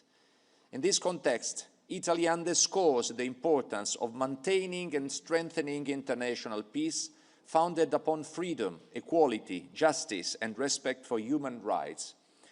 At the same time, we express grave concern at the loss of life, civilian displacement, catastrophic destruction of infrastructures and natural resources, loss of public and private property and economic calamity caused by the Russian Federation's aggression against Ukraine. Italy believes that the Russian Federation must be held accountable for its internationally wrongful acts. In this regard, we welcome the establishment of the Register of Damage as documentary form of evidence and record management of claims on damage, loss and injury arising from the invasion of Ukraine. Italy joined the register as a founding participant member during the Council of Europe Reykjavik Summit on May 2023. The register of the major constitutes the first of 3 steps towards establishing a comprehensive compensation mechanism for Ukraine. The second step we are accomplishing today is the establishment of a claims commission, the Intergovernmental Negotiating Committee on the International Instrument for the Establishment of the International Claims Commission for Ukraine met 4 times this year in The Hague, where it decided that such a mechanism shall be established within the institutional framework of the Council of Europe through the adoption of a convention. Italy hopes this instrument could accompany the peace process, bearing in mind we want not a whatever peace, but a just peace, where the pursuit of justice, including accountability for any internationally wrongful act, could go hand by hand with the pursuit of security. Thank you.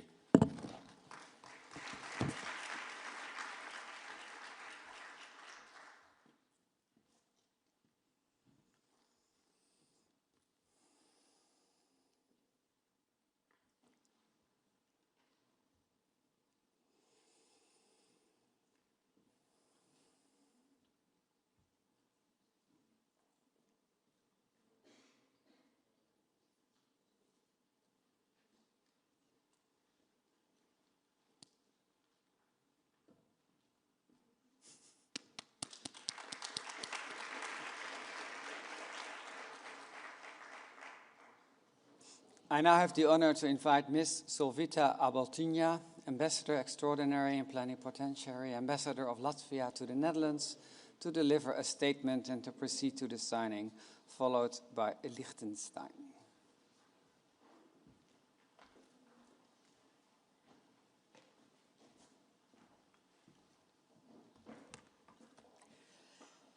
Excellencies, ladies and gentlemen, Latvia has always strongly stand for the sovereignty and independence and territorial integrity of Ukraine within its internationally recognized borders.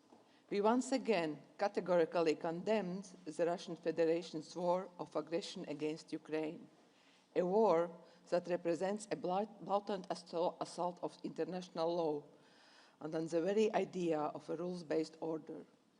Latvia strongly supports Ukraine and its people.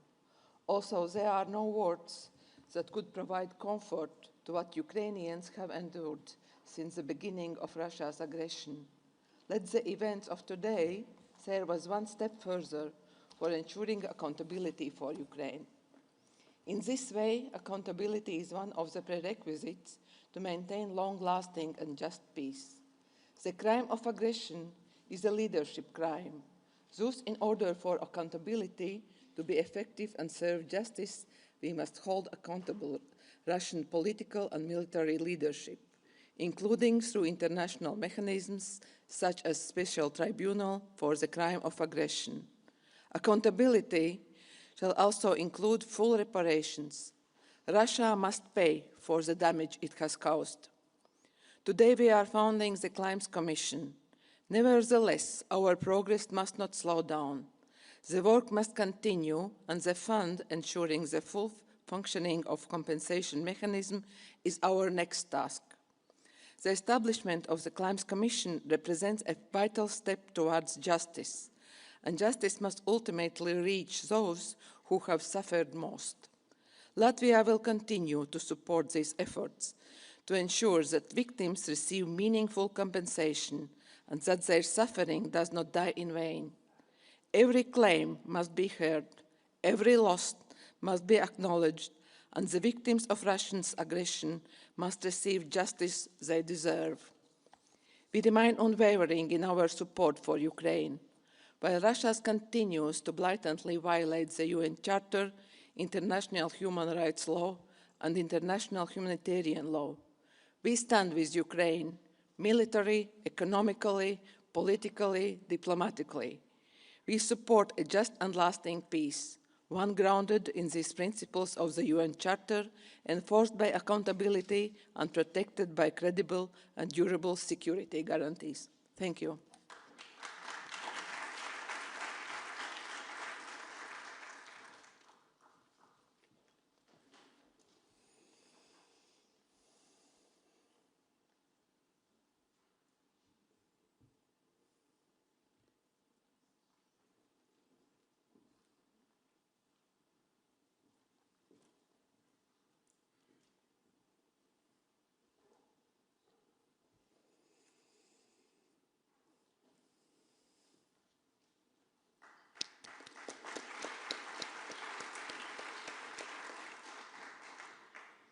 I now have the honor to invite Mr. Martin Frick, Director of the Office for Foreign Affairs of Liechtenstein, to deliver a statement and to proceed to the signing, followed by Luxembourg.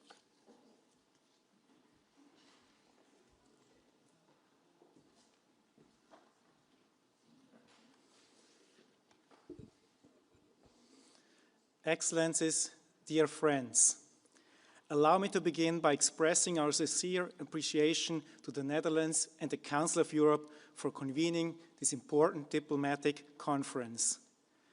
The establishment of the International Claims Commission for Ukraine is a significant step towards ensuring accountability for the grave violations committed by the Russian Federation against Ukraine and its people. Liechtenstein has a long-standing tradition of consistently advocating for strengthening international law and ensuring accountability for the most serious international crimes. From the outset, Liechtenstein has actively participated in the negotiations leading to this agreement. Our support for this convention demonstrates our clear and unequivocal commitment to the rule of law and accountability, including the principle of state responsibility and the obligation of the Russian Federation to provide reparations for the harm caused. By signing the convention, we are sending a strong and clear message of solidarity with Ukraine and of firm condemnation of the ongoing aggression by the Russian Federation, both to the international community and to the victims of this conflict. The establishment of the Claims Commission is particularly important in our efforts to bring justice to Ukraine and its people. The Commission will serve as a mechanism to collect evidence and assess damages. Thorough and prompt documentation, verification, and attribution are essential for future compensation claims, whether within the framework of this mechanism or in the context of peace negotiations, judicial proceedings, and arbitration. Russia's aggression has shaken the existing security architecture in Europe and beyond. With this convention, we are strengthening international law, reaffirming our support for Ukraine, and contributing to a just and sustainable peace for Ukraine. Thank you.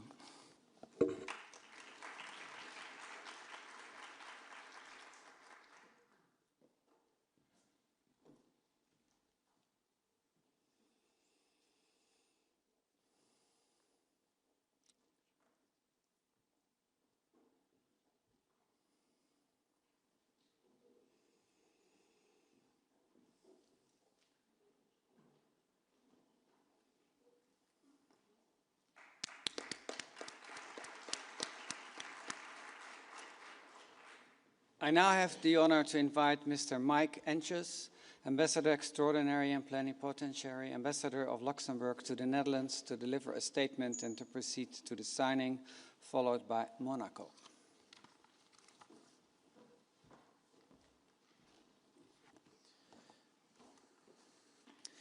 Excellences, distingués représentants, en signant aujourd'hui la Convention établissant une Commission internationale des réclamations pour l'Ukraine, mon pays réaffirme avec solennité son attachement au respect du droit international ainsi que sa solidarité indéfectible avec le peuple ukrainien.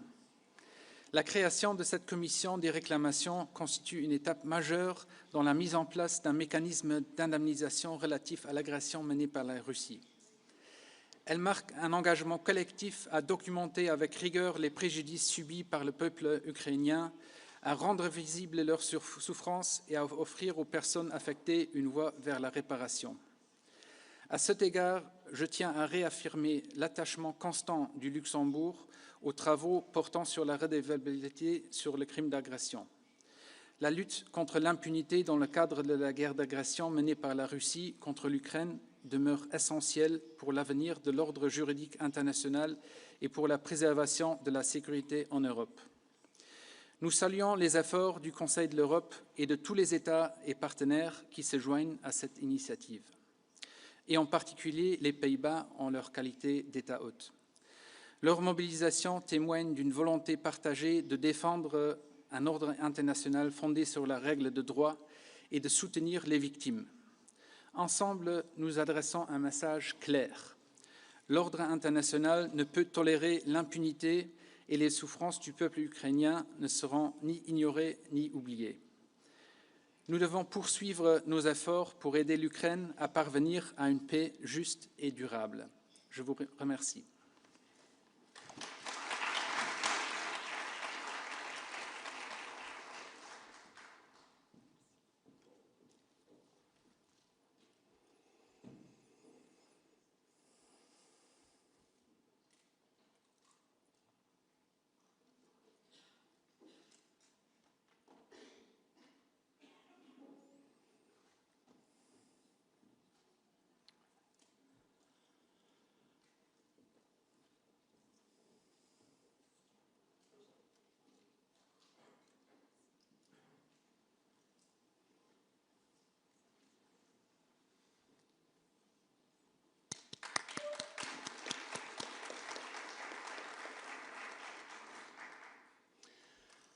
I now have the honor to invite Mr. Gabriel Revel, Ambassador Extraordinary and Plenipotentiary, Permanent Representative of Monaco to the Council of Europe, to deliver a statement and to proceed to the signing, followed by Norway.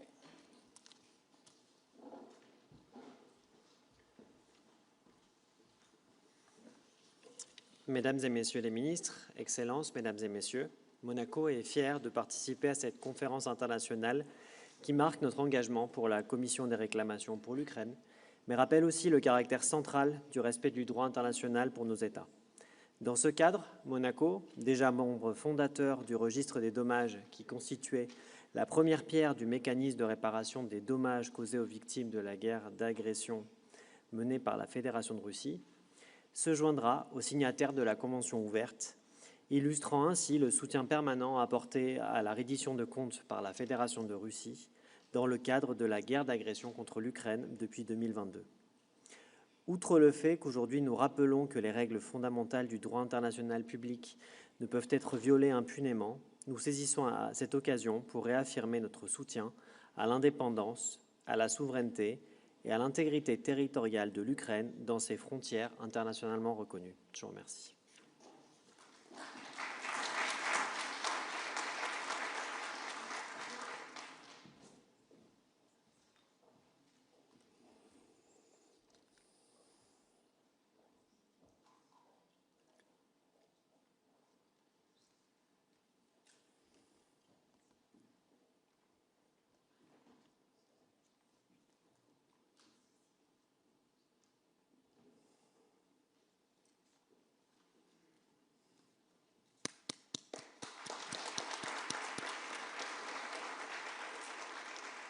I now have the honor to invite Mr. Andreas Motzfeldt-Gravik, State Secretary to the Minister for Foreign Affairs of Norway, to deliver a statement and to proceed to the signing, followed by Poland.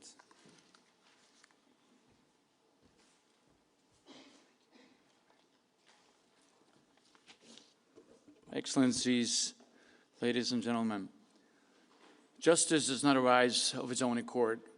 It must be fought for and won through struggle. Our support for Ukraine, our commitment to international law, and our solidarity with the victims of Russia's war of aggression have brought us together in this moment. Accountability is essential for forging a credible path towards peace. Aggression must never go unpunished. With the signing of this convention and the establishment of the Claims Commission, another important step towards an architecture of accountability has been finalized.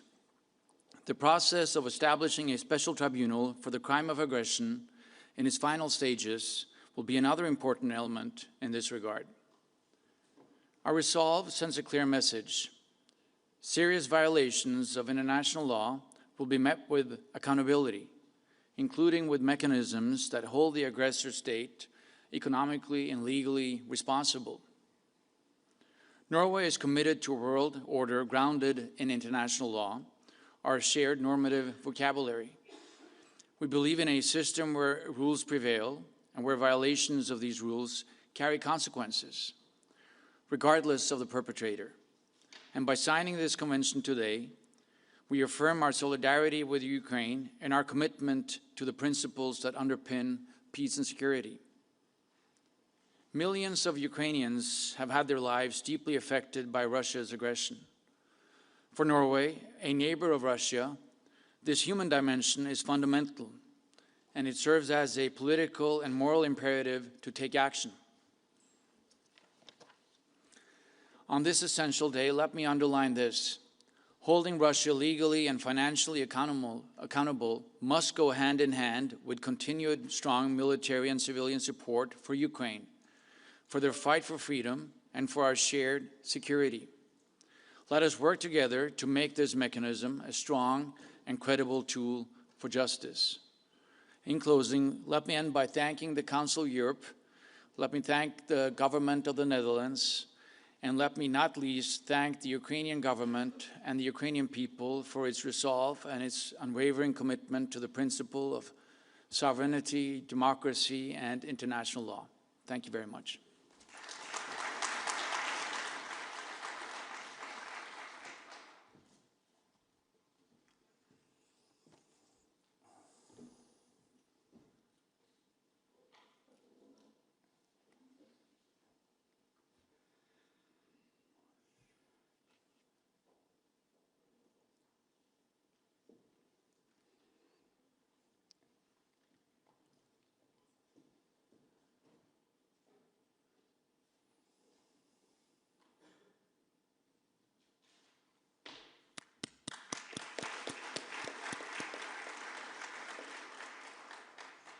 I now have the honor to invite Ms. Enrika Mościcka-Dendis, Undersecretary of State, Deputy Minister of Foreign Affairs of Poland, to deliver a statement and to proceed to the signing, followed by Portugal.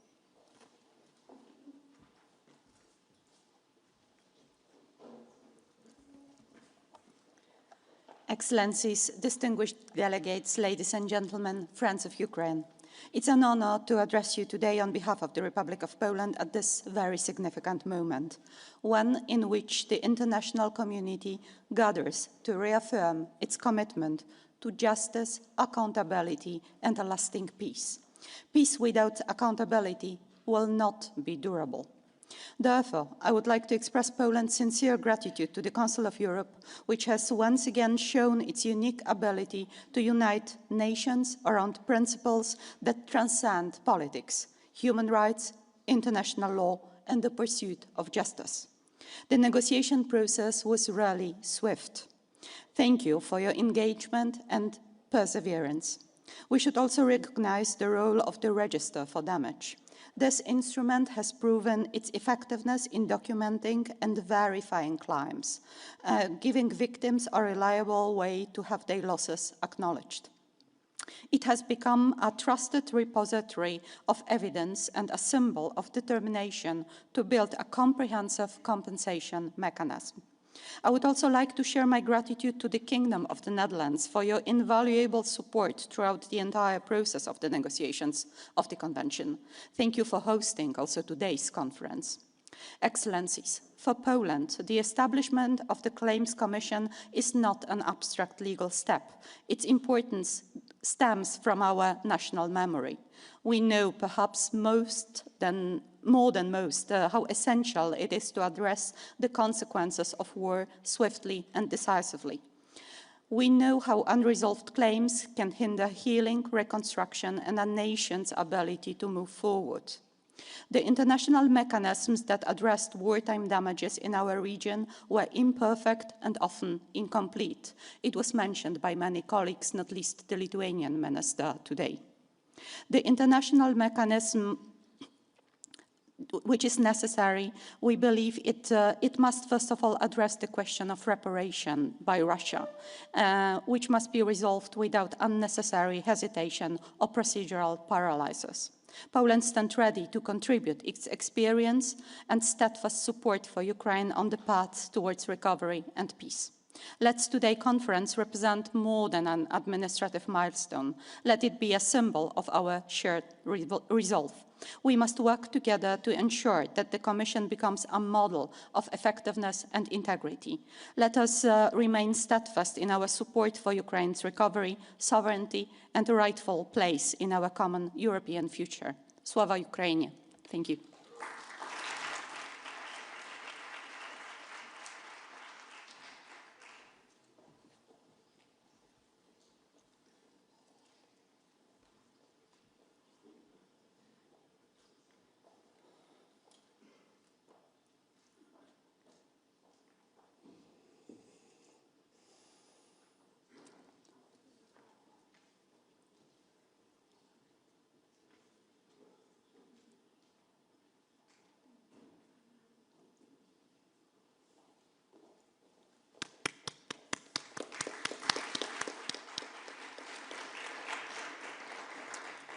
I now have the honor to invite Mr. Antonio Alves Machado, Ambassador Extraordinary and Plenipotentiary, Permanent Representative of Portugal to the Council of Europe, to deliver a statement and to proceed to the signing, followed by Romania.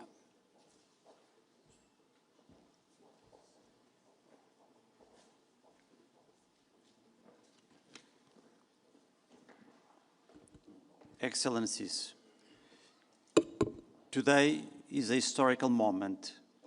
It is a day where we take an important step in our collective response to one of the most serious violations of international law in recent memory.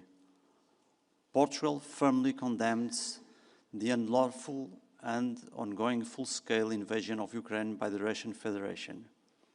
This act of aggression, in clear violation of the UN Charter, has brought immense suffering to the Ukrainian people and devastating destruction to their country.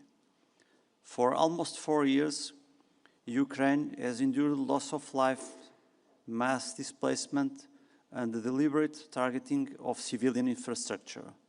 Entire communities have been shattered. The scale of destruction is staggering. Homes, schools, hospitals, energy networks, transport systems, everything needed for a normal, dignified life. Rebuilding Ukraine will require not only immense resources, but also the full restoration of its independence and its ability to strengthen economic and social development. The International Claims Commission for Ukraine gives institutional effect to the commitments made by the UN General Assembly resolutions which condemned Russia's aggression and affirmed that Russian Federation must be held internationally accountable for its wrongful acts and must make full reparation for the damage caused. The Commission will provide an independent, authoritative mechanism to document the harm damages suffered by individuals, businesses, and the Ukrainian state, to assess claims and ensure that accountability leads to reparation. This is essential not only for Ukraine's reconstruction, but also for the return of peace to Europe, because there can be no lasting peace without justice, and no justice without the recognition of the damages inflicted and the obligations to repair them. Portugal is proud to join this collective effort. Our support for Ukraine is firm, humanitarian, financial, political, and moral. We remain committed to a just and lasting peace, to the end of the war and human suffering, and to Ukraine's full recovery and future prosperity. I wish to take this opportunity to thank the Netherlands for hosting the Commission in The Hague, continuing its strong tradition of supporting international justice. And I also wish to commend the Council of Europe for anchoring this mechanism within its institutional framework, building on the essential work already initiated through the Register of Damage. Today's ceremony sends a clear message. The international community remains united. Aggression will not go unanswered, and we continue with Ukraine not only in its defense, but also in its reconstruction and in its future. Today, we say again to the people of Ukraine, you are not alone, we stand together. Slava Ukraini, thank you.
I now have the honor to invite Ms. Clara Alexandra Volenteru, Secretary of State in the Ministry of Foreign Affairs of Romania, to deliver a statement and to proceed to the signing, followed by San Marino.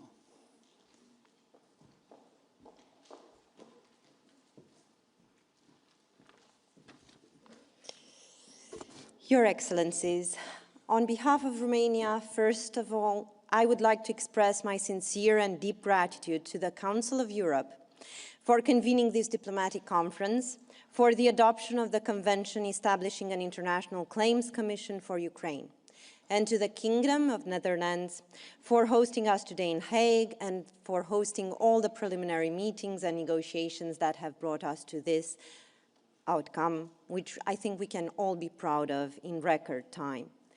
With the crucial role and efforts of the Council of Europe and the signatory states, we are now able to adopt just and correct decisions within the purview of international law.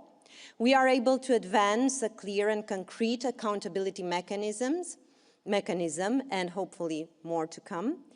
And we can confidently uphold the legitimacy of these engagements and further the implementation of the claims for reparation for Ukraine.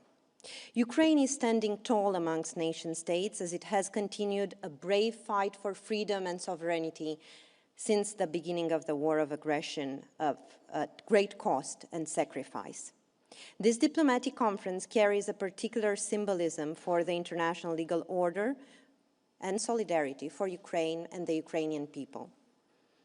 After yesterday's Berlin talks, it is fitting and encouraging to find ourselves here today, adopting a convention establishing an International Claims Commission for Ukraine, which provides a concrete path of action for the future of Ukraine in rebuilding and reconstructing its territories and the lives of its people. Recognizing the damages suffered by Ukraine as a consequence of this war is both a moral and a material issue. The bloodshed and tears can never be truly repaid. The damage can never be undone. But we can and should provide Ukraine with reparations and the material tools to provide a future that will honor the many sacrifices that were made. Romania is proud to count itself as a trusted ally to Ukraine. We acknowledge that a secure Ukraine is a key part of the security architecture of the Black Sea region and the eastern flank, protecting all of our citizens in Romania, in Moldova, and the wider Europe. Our priorities in Romania are clear, our determination is strong, and our commitment unwavering. We will continue to stand by the Ukrainian people in their fight for a just and lasting peace and in their pursuit of a normal life that protects human dignity.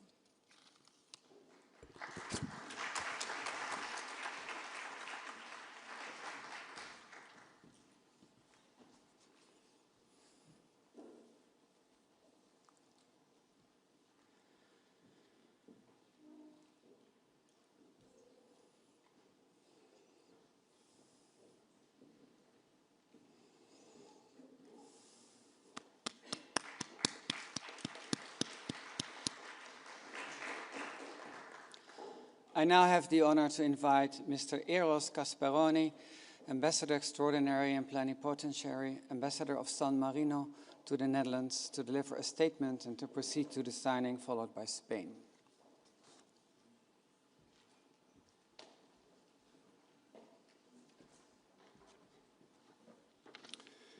Excellencies, ladies and gentlemen, as a founding state of the Register of Damage, San Marino could not fail to be among the founding countries and signatories of the Convention establishing an International Claims Commission for Ukraine.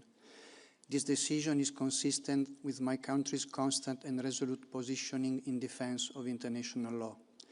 This is all the more true and necessary in a particularly delicate, volatile and dangerous moment in history and global geopolitical context, especially for small-sized states, which, for their defense and survival, cannot resort to the force of weapons and armies, but can only rely on and hope for the maintenance and strengthening of a rule-based international order. International law is either respected or violated. The alternative to the rule-based international order is the law of the strongest, the rule of the lawlessness, arbitrariness and impunity, and the systematic violation of fundamental human rights, freedoms, and democracy. Those who reject the centrality of law and the authority of the institutions protecting it place themselves outside the international legal order and at the head of a hierarchical international order where the might is right principle prevails. San Marino strongly believes in and intends to continue to stand on the side of international law and not on the side of those who reject any authority above the state, act unilaterally, and refuse to comply with those international rules that their predecessors in the aftermath of the Second World War laid down as the foundation of the international order to save future generations from the scourge of war. Today, ongoing wars worldwide risk obliterating jus in bello and becoming, with the spread of digital technology on the battlefield, bellum internecinum. International law must apply to everyone, and it is the law that must exercise control over political power. If the opposite were true, it would be the end of democracy, rule of law, and multilateralism. Thank you.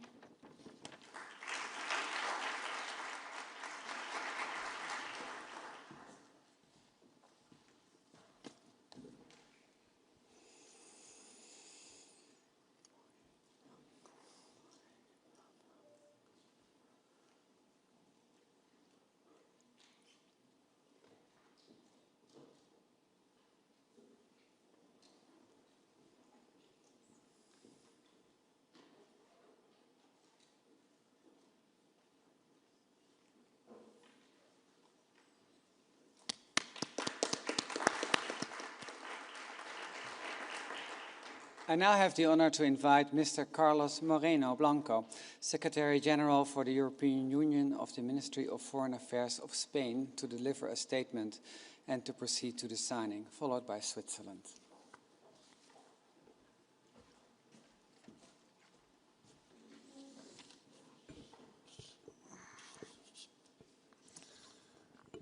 Excelentísimo Secretario General del Consejo de Europa, autoridades, señoras y señores. Casi 4 años después, desde el inicio de la guerra en Ucrania, la posibilidad de una paz sigue siendo lejana. No obstante, desde el primer día, España ha mantenido una postura clara. Estaremos al lado de Ucrania el tiempo que sea necesario. Así lo hemos demostrado estos 4 años y recientemente durante la visita del presidente Zelensky a Madrid el pasado 18 de noviembre con la aprobación de un importante paquete de ayuda. Reclamamos una paz justa y duradera, que no recompense al agresor ni congele la situación actual como un hecho consumado. En este contexto, la rendición de cuentas no es un concepto abstracto ni secundario. Es un pilar esencial para la justicia y la base de cualquier paz futura creíble. Es por ello que España ha estado al lado de Ucrania exigiendo que se lleve a cabo una adecuada rendición de cuentas por los crímenes cometidos por Rusia. La creación del registro de daños para Ucrania y la puesta en marcha de un mecanismo internacional de compensación, del que este convenio es una pieza clave, son pasos coherentes con la posición que nuestro país ha mantenido desde el inicio de la agresión rusa en defensa de la soberanía, la independencia y la integridad territorial de Ucrania, y con los esfuerzos de la comunidad internacional para atribuir responsabilidades y reparar los daños ocasionados por el conflicto. La firma hoy de este convenio, por el que se establece una Comisión Internacional de Reclamaciones para Ucrania, es la respuesta legal a ese compromiso, situando al Consejo de Europa, recordemos el único contexto en el que hasta el momento se ha puesto al agresor frente a las consecuencias de sus actos, y a los Estados firmantes a la vanguardia de aquellos que impulsan mecanismos de justicia internacional eficaces.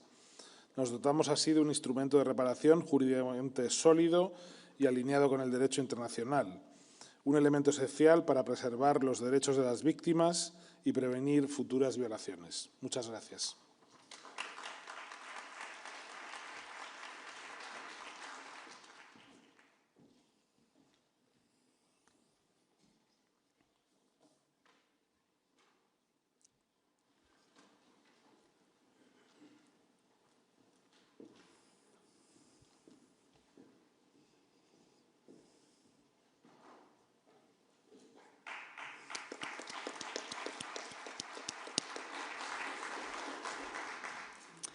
I now have the honor to invite Ms. Corinne Ciceron-Bühler, Ambassador Extraordinary and Plenipotentiary, Ambassador of Switzerland to the Netherlands, to deliver a statement and to proceed to the signing, followed by Albania.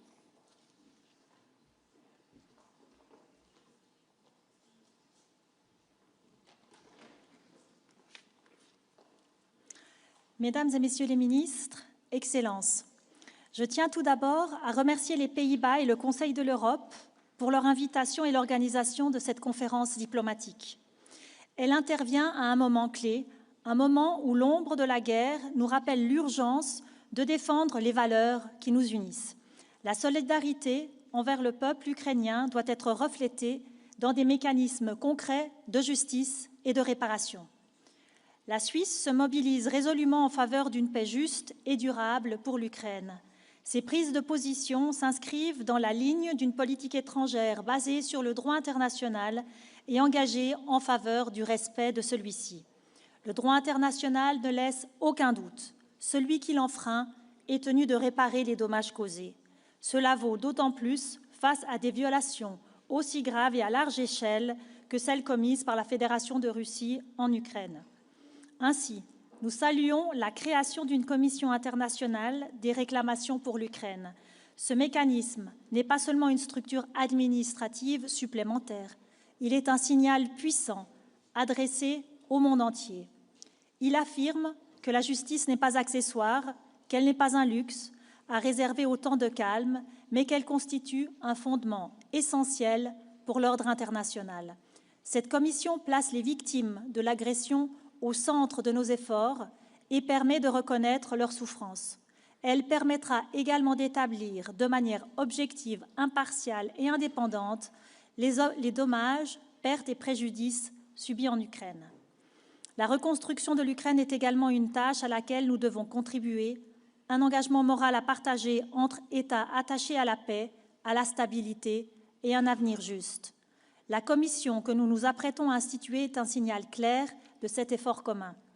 Dès le début de ce processus, la Suisse s'est pleinement engagée afin de parvenir à un résultat qui bénéficierait d'une large légitimité et crédibilité au niveau international.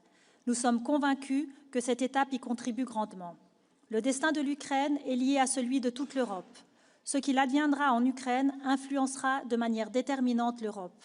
Il en va de notre responsabilité collective, Soyons à la hauteur de l'avenir du continent, soyons à la hauteur de l'histoire.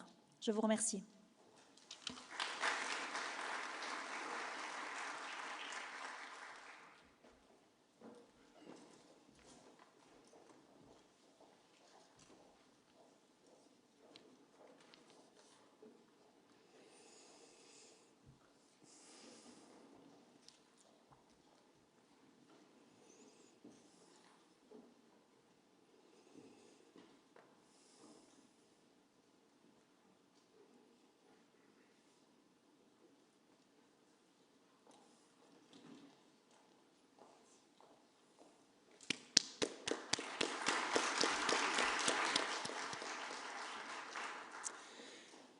We will now proceed with signing the final act by members and observers in the English alphabetical order and hear their respective statements if they wish to make such statements. I now have the honor to invite Mr. Artur Kuko, Ambassador Extraordinary and Plenipotentiary, Ambassador of Albania to the Netherlands, to deliver a statement and to proceed to the signing, followed by Australia.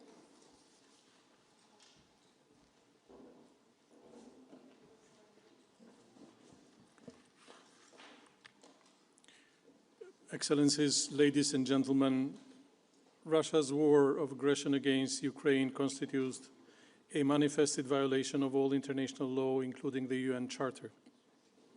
Albania reaffirms the unwavering support for Ukraine's independence, sovereignty, and territorial integrity within its internationally recognized borders and its inherent right of self-defense against the Russian aggression. Ukraine is fighting for all of us. We consider the war of resistance from Ukraine as a war for democracy, for European values, European security, and for maintaining an international order based on rules, and we stand ready to continue supporting Ukraine with everything we can, with political, diplomatic, and economic means, as well as the willingness to join efforts to rebuild Ukraine as soon as possible in cooperation with other nations. Today we are marking another important step towards justice for Ukraine. Russia will be held accountable for its war of aggression and all the destruction and loss of life it causes. We stand with Ukraine. Thank you.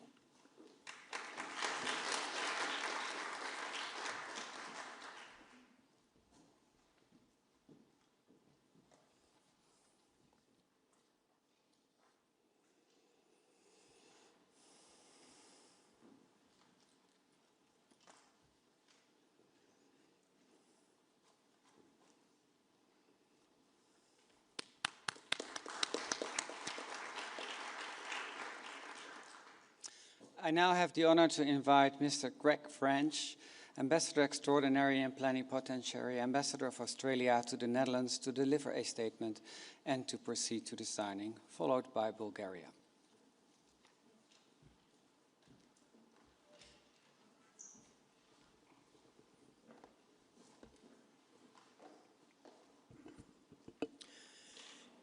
Excellencies, representatives, our shared quest for peace, justice and accountability for Ukraine is deeply felt by Australians, and particularly now, after Sunday's devastating attack at Bondi Beach, Sydney, a targeted assault on Jewish Australians on the first day of Hanukkah, where people from all over the world were congregating in peace.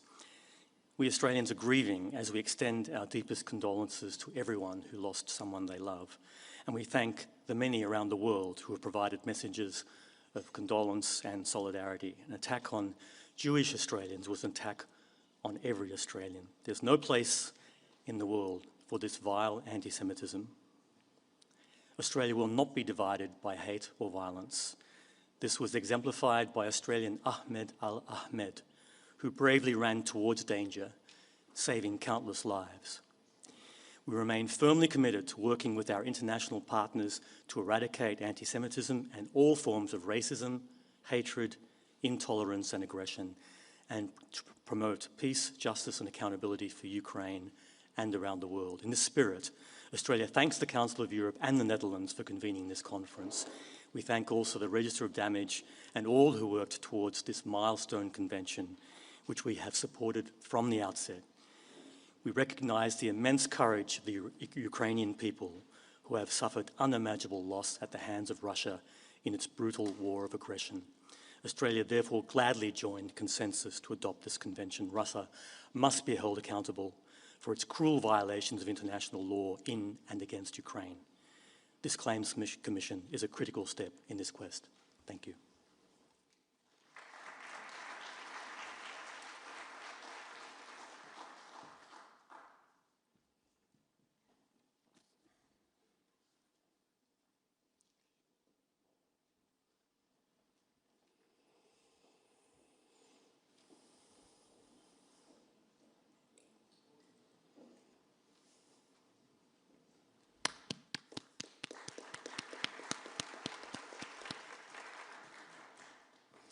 I now have the honor to invite Mr. Emil Kishmerov, Chargé d'Affaires at interim of the Embassy of Bulgaria in the Netherlands, to deliver a statement and to proceed to the signing, followed by Canada.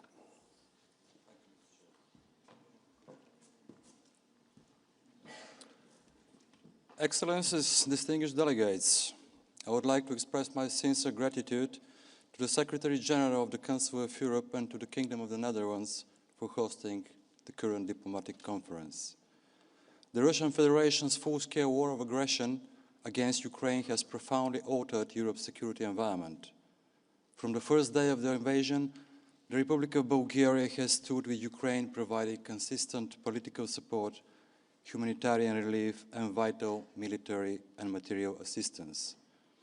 By signing the final act of the diplomatic conference, the Republic of Bulgaria reaffirms its commitment to ensuring that victims of the Russian Federation's crimes against Ukraine receive timely and just compensation.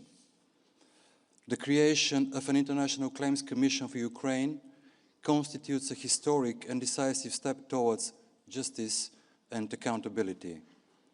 Today's diplomatic conference represents a significant moment not only for the Council of Europe member states, but also for the international community. The message conveyed is clear and resolute. The international community stands ready to respond to aggression and unlawful acts through legitimate means grounded in the international law. The Convention serves not only the pressing need to restore justice for Ukraine, but also reinforces the norm that global stability is intrinsically dependent on the timely accountability for violations of the international law. It is through our collective efforts to restore justice that we are able to reinforce our shared values and strengthen the foundations of democratic security. Thank you.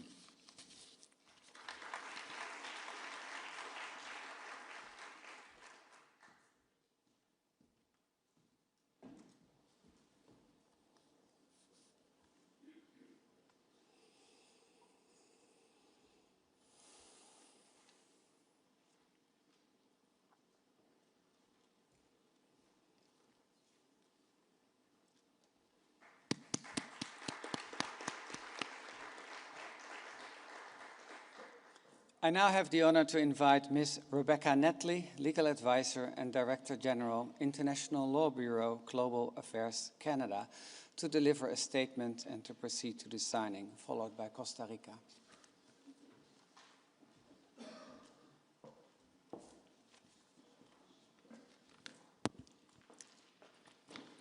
Excellences, distingués délégués, chers collègues et amis, le Canada est honoré de participer à cette conférence diplomatique historique.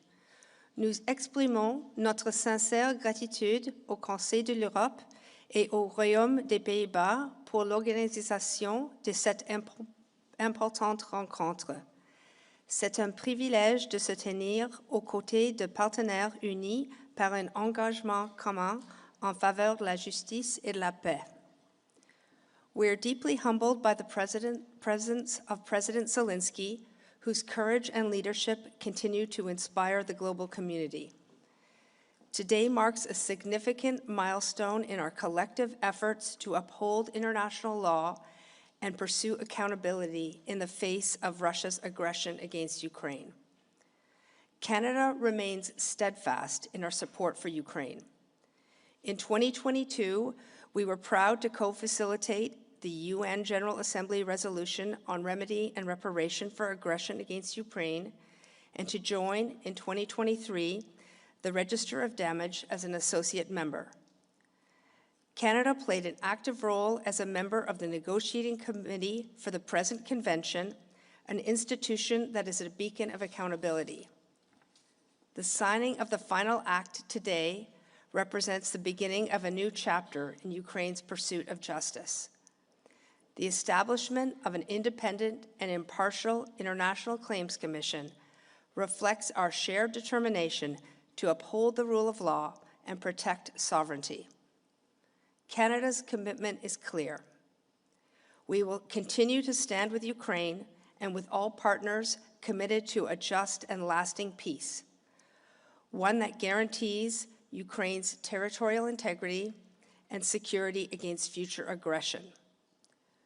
We reaffirm our ambition to collaborate with key partners to advance peace negotiations, and together our resolve to ensure accountability and strengthen the foundations of peace for generations to come. Je vous remercie.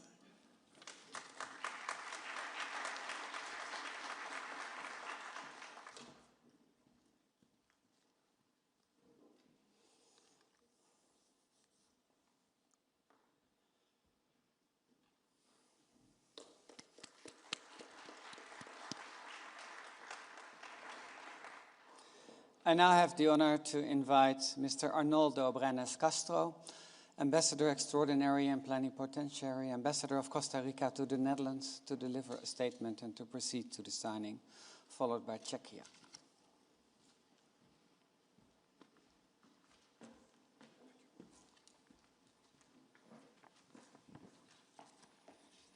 Excelencias, señoras y señores, permítame citar al poeta costarricense Jorge de Bravo. Creo en la libertad a pesar de los cepos, a pesar de los campos alambrados. Creo en la paz amada a pesar de las bombas y a pesar de los cascos. Con estas palabras, el poeta proclamó su confianza en la libertad y en la paz, a pesar de las adversidades y las tragedias. Y para que la paz sea una realidad, mi país entiende que la justicia es uno de sus componentes esenciales. Es por eso que por décadas Costa Rica, una democracia desarmada, se ha comprometido firmemente con los mecanismos del derecho internacional para resguardar la paz y la seguridad internacional. El proceso que ha llevado a esta histórica conferencia diplomática involucra a toda la comunidad internacional.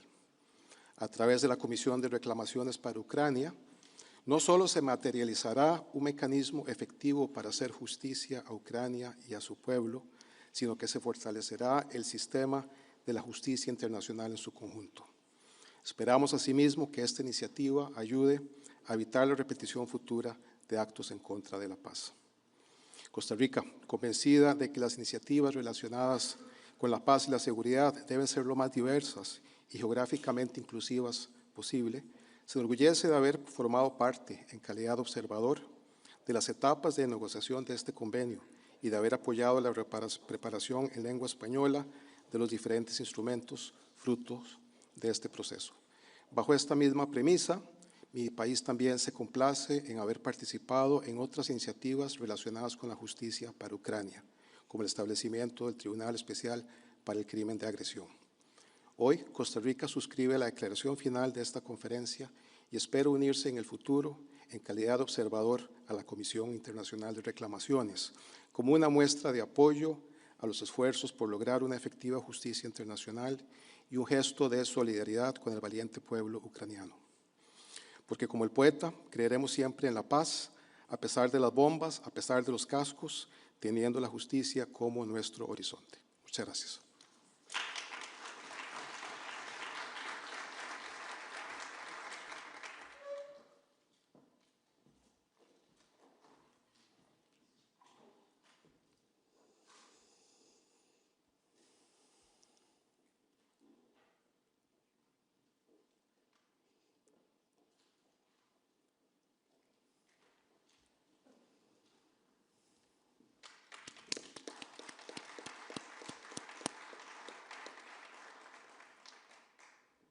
I now have the honor to invite Mr. Jiří Šle, Director General for Legal and Consular Affairs, Ministry of Foreign Affairs of Czechia, to deliver a statement and to proceed to the signing, followed by Ecuador.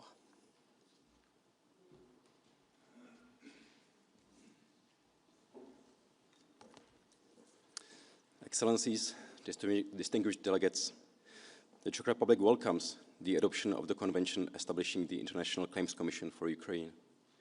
This is another key step towards ensuring accountability and justice for the victims of Russia's aggression against Ukraine and its people. The Czech Republic emphasizes that justice mustn't remain an abstract principle. It must lead to tangible solutions for those who have suffered. The International Claims Commission will ensure that victims of Russia's aggression can exercise their right to compensation. In this regard, the Register of Damage for Ukraine has proven its effectiveness, providing a robust basis upon which the future Claims Commission can build and deliver meaningful results. We also wish to express our profound appreciation to the Council of Europe for its unwavering leadership in advancing accountability efforts for Ukraine. By offering its institutional framework, political support, and legal expertise, the Council of Europe has demonstrated its readiness to respond to international challenges, solidarity, and an enduring commitment to the rule of law. The Czech Republic reaffirms that Russia's aggression cannot go unanswered and that the Russian Federation must be held fully accountable under international law. We stand ready to contribute to this common endeavor. Thank you.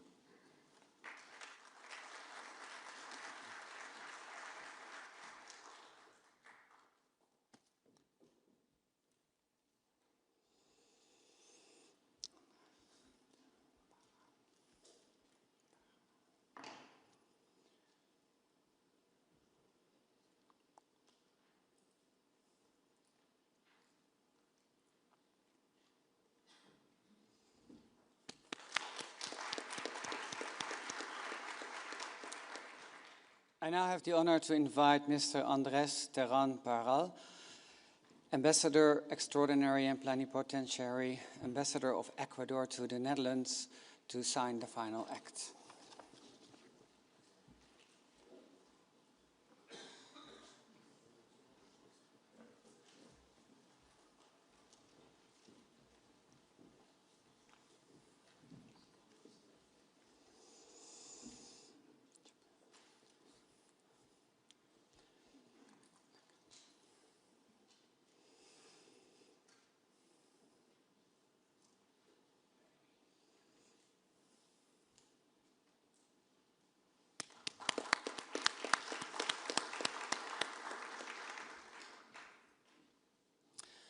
I now have the honor to invite Ms. Katarina Gini, Ambassador Extraordinary and Plenipotentiary, Ambassador of Greece to the Netherlands, to sign the final act.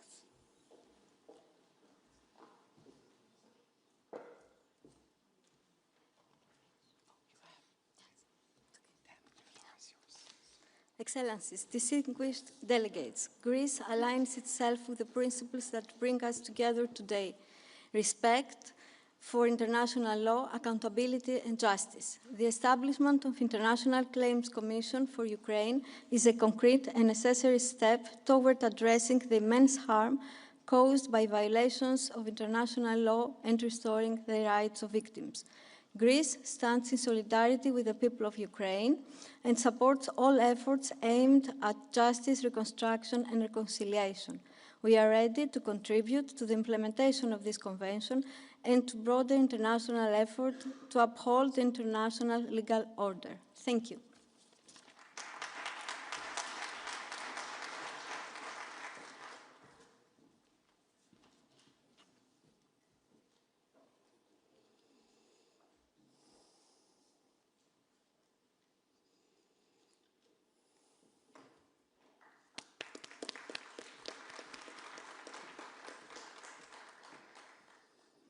I now have the honor to invite Mr. Daisuke Nagano, Minister, Embassy of Japan in the Netherlands, to deliver a statement and to proceed to the signing, and followed by the Slovak Republic.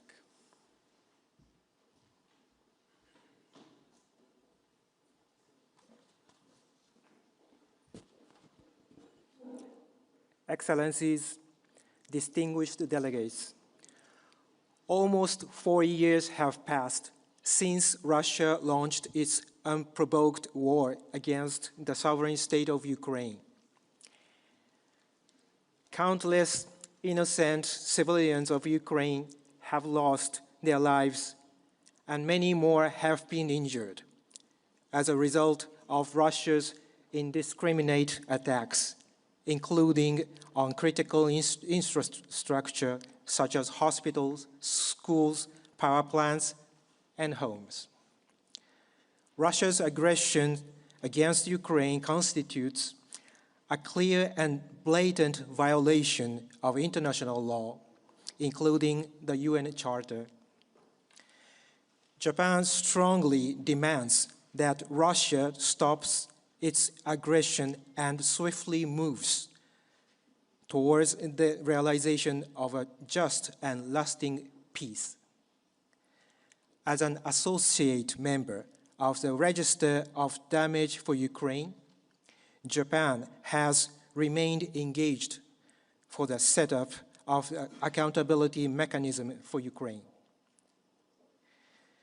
Dear colleagues, today, Japan will sign the final act, and in doing so, we wish to express our commitment to working in pursuit of a just and lasting peace in Ukraine. Japan's position remains unwavering. Together with our allies, we will continue to stand with Ukraine. I thank you very much.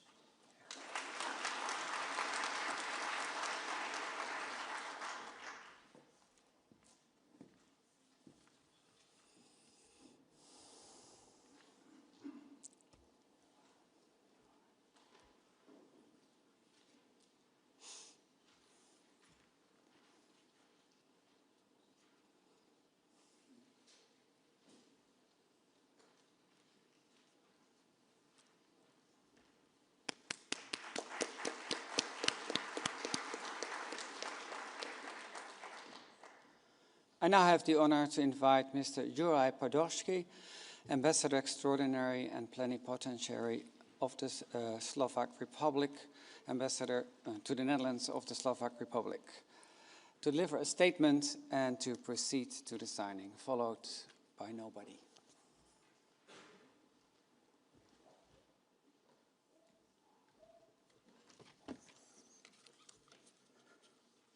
Mr. Secretary General, Excellencies, ladies and gentlemen, we are part of a truly historic moment today. When the UN General Assembly adopted a resolution titled Furtherance of Remedy and Reparation for Aggression against Ukraine on 14th of November 2022, some provisions may have seemed like a rather distant, idealistic aspiration. Yet, we stand here some 3 years later, demonstrating our commitment to upholding international law by creating already the second crucial element of an international mechanism for reparation for damage, loss, or injury arising from the internationally wrongful acts of the Russian Federation in or against Ukraine. Slovakia welcomes the adoption of the Convention establishing an International Claims Commission for Ukraine. We are confident that the Commission will ensure accountability for the perpetrators and justice for the victims of illegal acts. At the same time, it should provide a tangible contribution to achieving a lasting and sustainable peace in Ukraine. I thank you.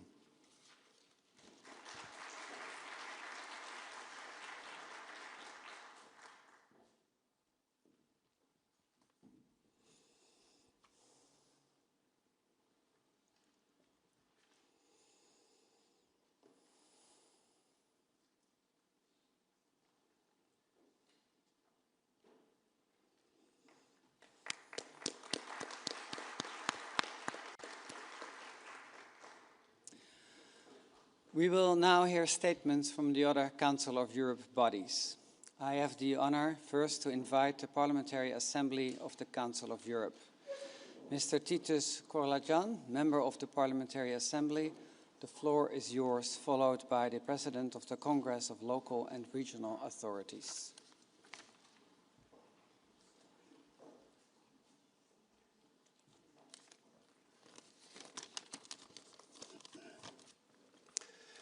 Secretary General, Ministers, distinguished participants.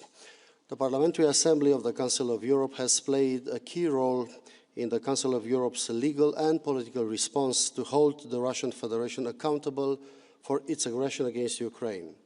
Following its recommendation to expel Russia, the Assembly called for a comprehensive accountability system, including an international compensation mechanism with a register of damage and a claims commission at a later stage.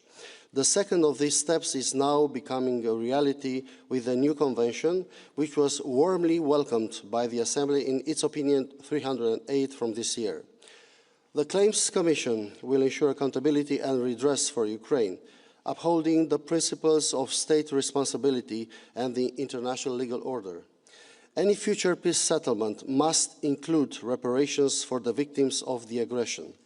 The Assembly will do everything in its power to support the swift ratification of the Convention and the rapid establishment of the Claims Commission, as well taking further steps toward the third component of the compensation mechanism, a compensation fund. I thank you very much.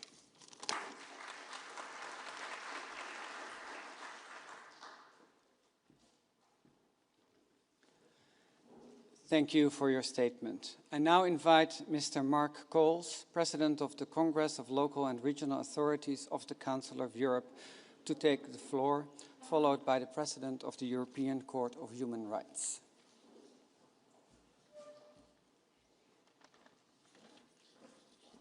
Monsieur le Secrétaire général, Excellences, Mesdames et Messieurs, la Commission internationale des réclamations pour l'Ukraine établie aujourd'hui est une réalisation très concrète des engagements pris au sommet de Reykjavik. C'est l'affirmation que la Fédération de Russie devra faire face aux conséquences de sa guerre d'agression contre l'Ukraine et devra intervenir dans le financement de la réparation des dommages qu'elle a commis. Il est donc important d'enregistrer tous les dommages. Au niveau du Congrès, nous travaillons avec l'ensemble des collectivités territoriales ukrainiennes et leurs associations représentatives.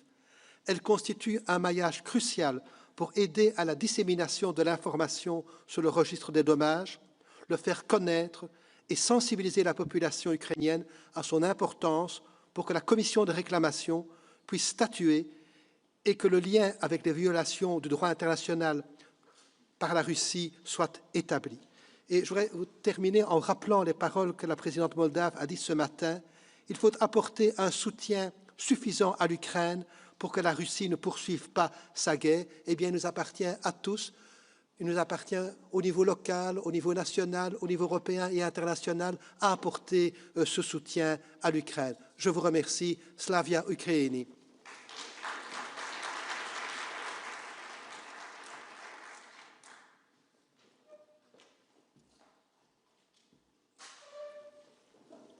Thank you for your statement. I now invite Mr. Matthias Riomar, President of the European Court of Human Rights, to take the floor.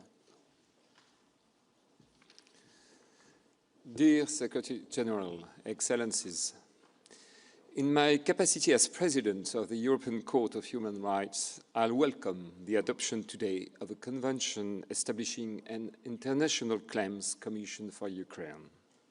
Accountability for violations of human rights and reparation for the victims are two equally important sides of the same coin. The Court is the judicial body of the Council of Europe. The future Commission will also operate under the Council of Europe umbrella. Their roles are complementary. As part of its adjudication of thousands of cases lodged with it each year, the Court continues its mission of holding Russia accountable for human rights violations, even after the country's expulsion from the Council of Europe. Of the 16,000 pending cases before the court in September 2022, when Russia ceased to be a party to the European Court, half have already been decided.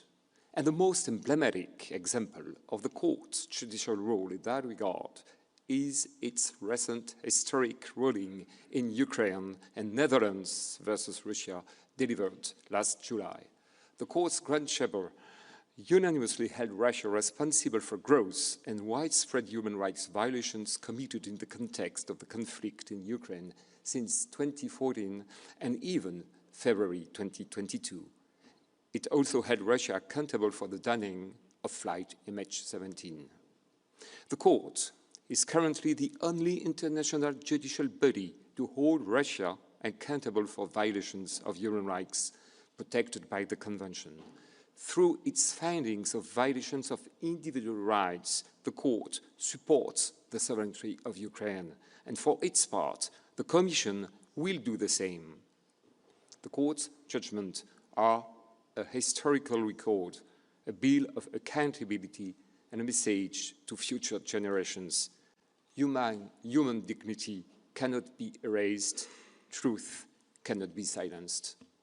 Thank you.